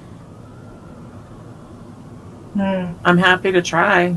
And maybe it would be able to tell us something. I'm not expecting all the answers from the tree, but first we have to get to it. yeah, that's what I'm saying. If we could actually get to it, maybe we could find something out. So I need to be within 30 feet of it. Yeah. Well, now that you've seen it, because you can see it from here, and also you saw it when you were climbing it, I wonder if you could transport via plants to it. Well, I do have it armed just in case we wanted to try. Although there's nothing but sand around here right now. I think that what we talked about before was that there was a concern on if it was safe to actually transport to it or not. Yeah. Yeah, I think what you had, when you asked about it before, I think what you understood was that your spell is designed to work on normal trees, and it is very much not a normal tree, so you're not really sure what would happen. Yeah. There's something else we can try. We can ask the gardener for help. Let's put a pin in that. I'm gonna look at the city and I'm gonna start walking backwards, like facing the city but walking backwards. I'm gonna do it to see if anything What are the changes. rest of you doing? I'm just watching her Okay. to see if it works. Kind of shocked that she's using the same idea that I was thinking of, but I thought it was just dumb enough to possibly work. Was No, my thought too. you guys are more alike than you think. I think that's why you fight so much. Don't say that too loudly. How far away are we from it? You would guess, based on the fact that you're seeing what looks like it would be a tree that sort of ascends into the heavens, surrounded by an actual city, that you are a couple of miles of subjective miles away from it. Gotcha. But what Melicanth says is, in my 2 attempts, I was not able to get where it seemed that I was any closer to it. I traveled in that direction only to then find it behind me without it having ever seemed to get closer. Is it getting closer, Nira? I'm still walking. I don't know. So yeah, it as far as you can tell, Nero, in your attempt to walk away, it looks exactly like it would feel to walk backwards away from something actually there. If we're trying all the dumb ideas, I look at Nira and keep my eyes focused on her as I walk backward to where I think the city's supposed to be. So I think Just to mess with him, I'm going to use the Banff cape and teleport 500 feet behind me to see if I can see any difference, because walking would be hard to tell, hard to judge. Yeah, so so Nira, going backwards away from it does not seem to like there's no unexpected phenomena happening. It feels like you're backing away from it. And there's no apparent unexpected quality to it. Alaric, you are not even looking at it as you back towards it, and Melicanth is just is watching and is not wanting to be discouraging, but she also just says, so is it our intent to attempt this to the full completion? I just mean, even if it works, it will take probably several hours to complete the journey at that rate. What else are we doing?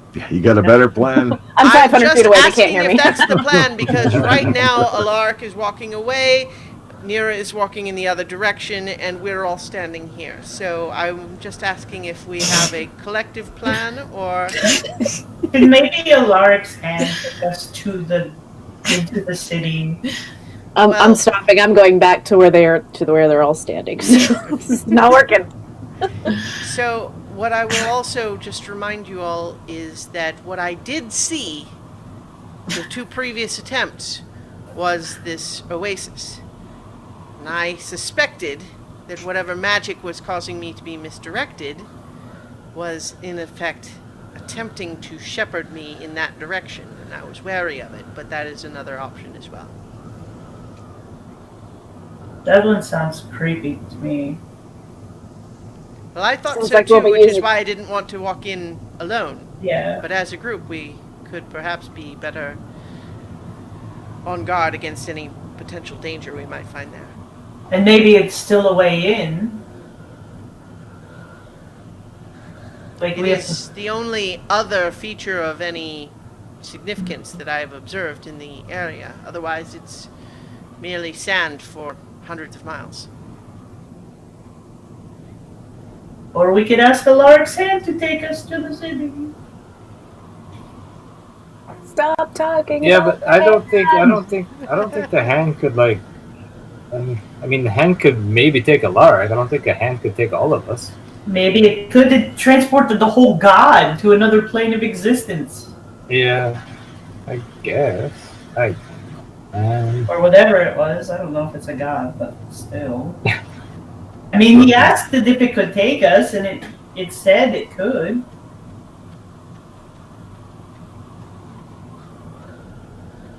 I know Nira doesn't want to do that, but...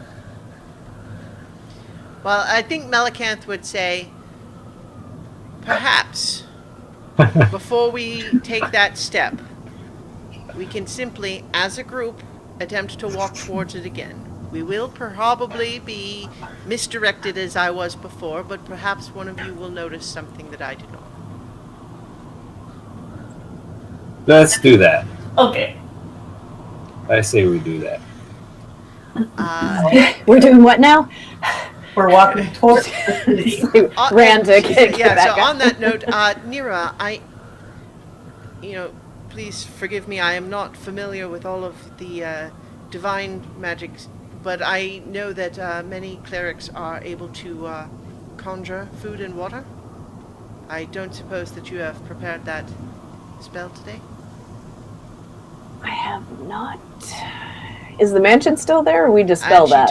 She turns to Ket and just says, and if your mansion is like mine, then I suppose any water we might have inside would vanish if we try to bring it out. Yes. Anything taken from the mansion. Well, then, at the very least, I would recommend that we all attempt to eat our fill and hydrate before we begin. I myself got quite dehydrated the last time and did not enjoy the experience. Alright. Alright. Do we still have supplies, too, from when we were in the Shadowfell? I think you have some, but Yeah, we you got left a lot some, of it but- behind because Yeah. you kind of left in a hurry. Yeah. What kind of hydration does Goodberry offer? Remind me what the spell says. If it's does it just say food or? Let me see if I can find. Don't they restore hit points? Isn't it like They one restore hit point? one hit point, but they also Right. It's like all of the food you need for a day, though. Also. Right. It says provides enough nourishment to sustain a creature for 1 day. Yeah, I think normally I would expect that to be.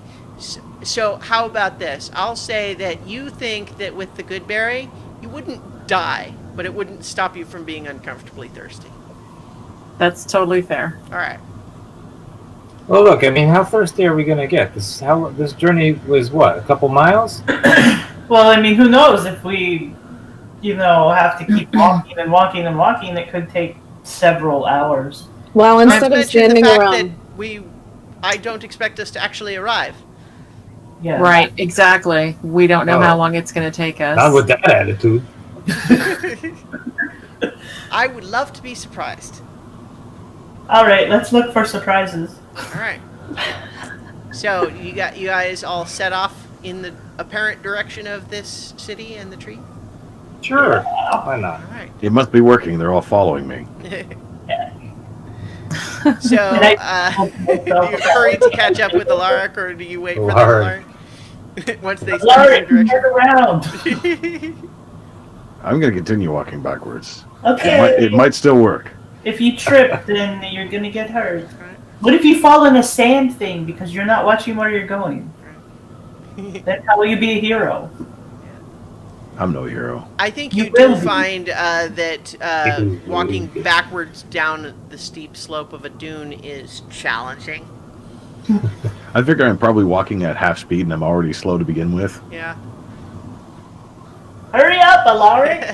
So I think you guys, as you're making your way in that direction, the breeze starts to pick up, and it doesn't happen all at once right away, but the sun in the sky does start to dim a little bit, and you see that there's a lot of dust in the air and the wind is picking up. Oh no. And then as you continue in that direction, you see that there is definitely a sandstorm blowing in. And Melicanth What is is this? looking at that and saying, well, this is a new variation at least. Did we see the mirage that she saw? You do, but it's increasingly hazy as there's more dust in the air from the winds. Amethyst, Yeah. can you do anything? Can you make it so that we can keep traveling, like, through this dust storm? Can you control the wind? I was just trying to decide that. I mean, I have gust of wind, but it only lasts for Probably a minute. That's 1 round. Or no, Oh, a yeah. minute, gust of wind. Yeah, it's 1 minute, and Yeah. How many of us are there?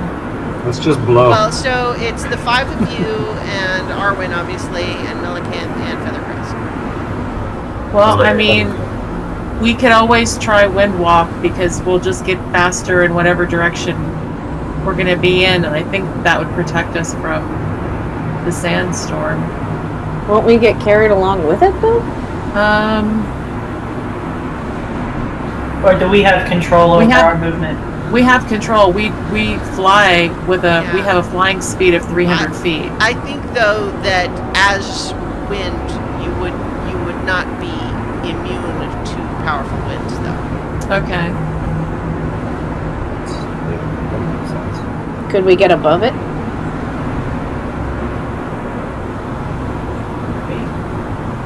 We could try. It lasts. The duration's 8 hours. So I mean, So we even could- if it wasn't at full speed, that should be plenty of time to get a few miles. You know, assuming that we actually get anywhere.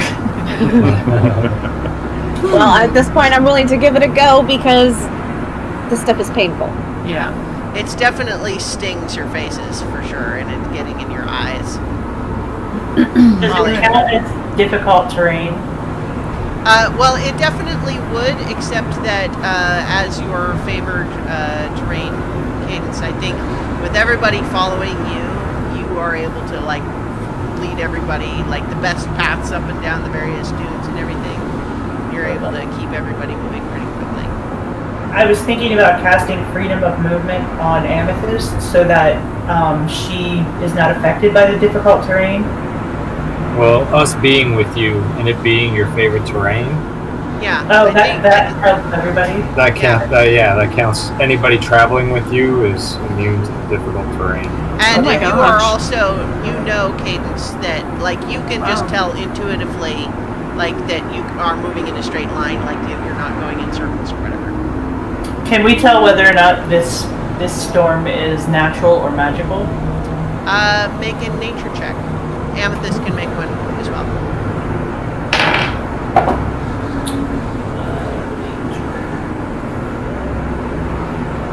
23. You believe that it is not natural. Okay. I will tell everybody that. I'll be like, this is it's not like a natural sandstorm. Whatever is causing this is magical in some way. I think we might have to power through it. I think it might be another defense of the city. I agree. Melicanth says, the 2 times that I attempted to make my way to the city, my experience of it was different each time. But I believe it was magic in both of those cases. This may be just another manifestation of the same spell. Meant Something to keep for a us group. away. Something for a group of people versus one, maybe. Right. Maybe, yeah. Let's all hold hands. Let's All hold right. hands so we don't get lost. If anybody got any rope, that might be necessary. I have Well, if we dispel want- magic. I mean, you could try that. You might have to do it at a really high level. The Seems whole bit. pretty big. Melicanth says, I suspect that this is a very powerful effect. I'm not telling you not to try, but I'm saying that if you are to try, I would give it all you've got. What about that wind thing you're talking about? We gotten that out of the way, or is that a possibility? Where we become clouds? Yeah. I say we give it a shot. That'll take out plane shift. But, That's but that we're spell slot. but we're trapped like that for 8 hours. No. No, No, we you can you like. can change back at will, each of you. Oh, It can just- oh that's right. But It just it takes a minute. full minute each Right, time. right, Yeah. yeah. So what are we leaning towards? Wind walk or the dispel magic at the highest level I can do? Wind walk. I don't think dispel magic Yeah. is going to do it. Okay.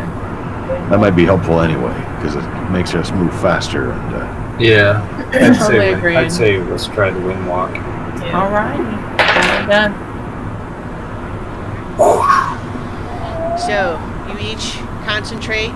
You are able to, once again, excuse me, I'm burping. Once again, transform into your air selves. This is a new one on Feathercrest. She is kind of delighted though that she could fly, but now this is new. But I think what you do find is that while you are able to fly, and very quickly as before, you are finding it difficult to navigate in the winds. It's one thing when the sort of sustained breeze, but the gusts definitely sort of send you guys all tumbling. And are we able to go higher over it? Well, Up. Let's go up. You can try. Yeah. So you guys sort of head skyward to try to get above the storm. To infinity and beyond. And I think that as you do, the storm does seem to be sort of blowing up even more intensely. It's harder and harder to see while you're in it. But as you raise up above it, you do rise above the storm, and it's suddenly very clear. But you look around and you don't see the tree or the city from up here. And it's a massive storm. What about that Oasis? Do we see any sign of that from up here? To go back down. I will start swimming back down into the sand, and I'm actually gonna go to the ground and spend a minute going back to my regular shape. Okay. Are the rest of you? I'm following her Okay. because she knows this place. So my eye is always on her. I'm following her. I am not going to shift back though. All right. Same. I'm just gonna have fun moving this fast for once. Is everyone staying together though? Because you don't. Oh, yeah. Your rope tied together Yeah. doesn't work in wind walk No. form. Yeah, no, but we're staying. Yeah. I think you I'm guys following them. in wind form. You're finding it a challenge to stay together because the wind keeps trying to tumble you away, and you do realize that it's going to be increasingly difficult. In fact, I'm going to go ahead and have each of you make, we're going to say, a Constitution saving throw to try to stay with each other. Oh, roll. Oh my god. That's good. I got an 18. I was so close to a natural. I got a 12. 15. 14. Well, so I think Cadence transformed back, so she's fine. Yeah. But Amethyst, did you get your roll? I rolled a 6, but I was going to go down and Oh, you were change changing back. also. Okay, so Yes. yeah, if you Yeah. guys turn back to your physical body, then that's moot. And you Okay. are once again suffering the effects of the wind of the sand blowing on you. But yeah, the rest of you are able to stay with them, and although you're having to really struggle to stay in one place and not be blown away with the wind, you don't have the grit stinging your face or getting in your eyes. So, sorry, go ahead. I had something I was going to do when I get a chance. Okay, Don't you well, have those go like ahead. night vision goggles? So I'm going to grab Cadence's arm and just kind of keep her next to me. And I'm going to cast locate animals or plants. And I'm going to describe the plant, the tree. And it should, if it works, I'll learn the direction and the distance to the closest creature or plant of that kind within 5 miles, if any are present. So I'm going to Okay. describe that special nature of the tree and just hope that it works and can point us Okay. in. Your spell doesn't seem to trigger anything for you. Like, you don't ping anything. Okay. Well, Does the spell also tell you any other kinds of plants, or can you concentrate, or is it only the one thing when you cast it? Yeah, when I cast it, it's name a specific kind of beast Yeah. or plant. Your spell doesn't sense anything.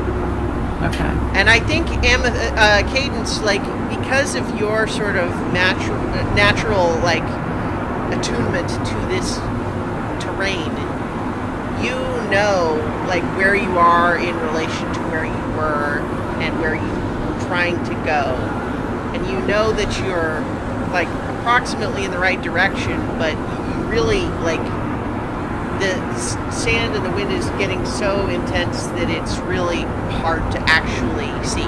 It's true for everyone in wind form as well. So, like, you can go in a straight line because of your, mystical connection to the desert, but you can't actually see more than, like, maybe 10 feet ahead of you. Okay, I'm going to take a blanket out of the bag, and I'm going to, like, wrap it over my, like, head, sort of like like a starry or something, so that I have that little bit of coverage and only just have a little bit of my eyes, so that I can see a little bit better. And I get some of that protection, so I'm not getting as much sand in my eyes. Okay. So, yeah, you still can't see very far, but as you guys are making your way, the rest of you staying in wind form? Yeah. Okay. The winds are starting to blow up harder now, so I need another Constitution saving throw. I forgot to roll for Feathercrest and Melican before, so they're rolling them now. I got a 17. It's getting worse. What is it? 9. 22. You guys, Alaric, you find yourself kind of being pulled away from the others. You're having a hard time keeping up with them. And I push myself into the sand and start the process of coming back to solid. Okay. Are there any plants or animals nearby?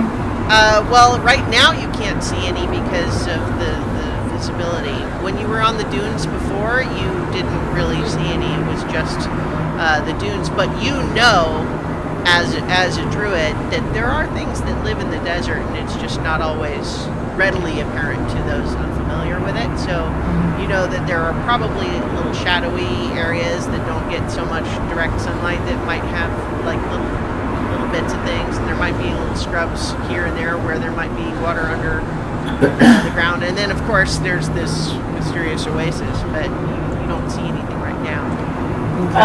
Did Melicanth come back down, or is she still cloudy? No, she's still cloudy, but she is. You know what? I think she's going to actually start turning back too, just because she thinks this is not. The wind form is it's too risky that you get separated. Yeah, I'm going to do that too. I'm changing back as well. Okay. Oh, I guess I will too. What if we do pass without the trace to make ourselves less detectable? Because obviously this magic sees us. I mean, Anybody's thoughts on that? it couldn't hurt. Emma's how many staff people does does that? that just by itself. Oh, does Yeah. it? Yeah. Well, so as you guys are having to sort of try to shout this conversation over the wind, like blocking your mouth because otherwise it gets filled with grit. What you suddenly then feel is an additional, just really powerful gust of wind that knocks you all off your feet, and then the wind is just gone. Oh. Swear to God, this And- reminds me of Jinxie. And everything kind of starts to settle. The air starts to clear a little bit. Mm-hmm. And as you kind of rub the dust out of your eyes and you can start to kind of see again, you see the tree in the city looking just as far away as they were, but then off to one side you see what looks like a little oasis with a little pond and some palm trees and a hill with a couple of buildings on top of it. No, screw this. Let's just go to the Oasis. It might be a place to at Where least we were stay. trying to go. All right, so we'll go towards the oasis. Sure, why not? How far You away can is go or not go, but I'm going. Let's see if we can get there. Yeah, how far is it from where we? It looks like it's maybe like half a mile. Like you can definitely see it. It's much closer, and it looks solid. It doesn't look spectral or translucent like the city and the tree do. Any signs of movement, like people? Not from here. For detect good and evil, I have to look it up to see like how far away you have to be. Well, I think we're probably going to finish as you guys make your way, but if there's anything you want to do from here before you get closer, we can do that, but otherwise we're going to probably wrap it up. Discussion in the chat. Nira's ring, you can look through it to gain to see invisible things or get advantage on detecting illusions. I usually just rule that as she's usually looking at things that are not illusions, so I don't have her make a roll. But it's detect thoughts is only once a day, and yes, so Smarter Master has it right. I'm gonna do Primeval Awareness, and that allows me to sense aberrations, celestials, dragons, elementals, fays, fiends, or undead within a mile from where I am, or up to 6 miles if I'm in a favored terrain. Okay, so read me that list again. Fae, fiends, aberrations, celestials, dragons, elementals, or undead. Alright. So, not coming from the Oasis, but coming from the direction where the city would seem to be, and way underground, you detect a dragon. Ooh. And that's where we'll finish for tonight. Dude. Those are my favorite too! Your favorite enemy. Yep. Yeah. I don't remember it being a whole lot of fun the last couple times we fought dragons. It's always interesting, though. Yeah. It's scary. All right. Well, Well, some good RP in this session. Yeah. so that was a heck of a welcome back session. Yeah. All right. So, thank you, everybody. I'm so glad to be back with these crazy heroes and their high-level shenanigans. And thank you, everybody, for listening and or watching, and especially those of you in the chat live. That's always fun. And so, welcome back to everyone, and we'll be back next week for more adventure on so many levels. Levels.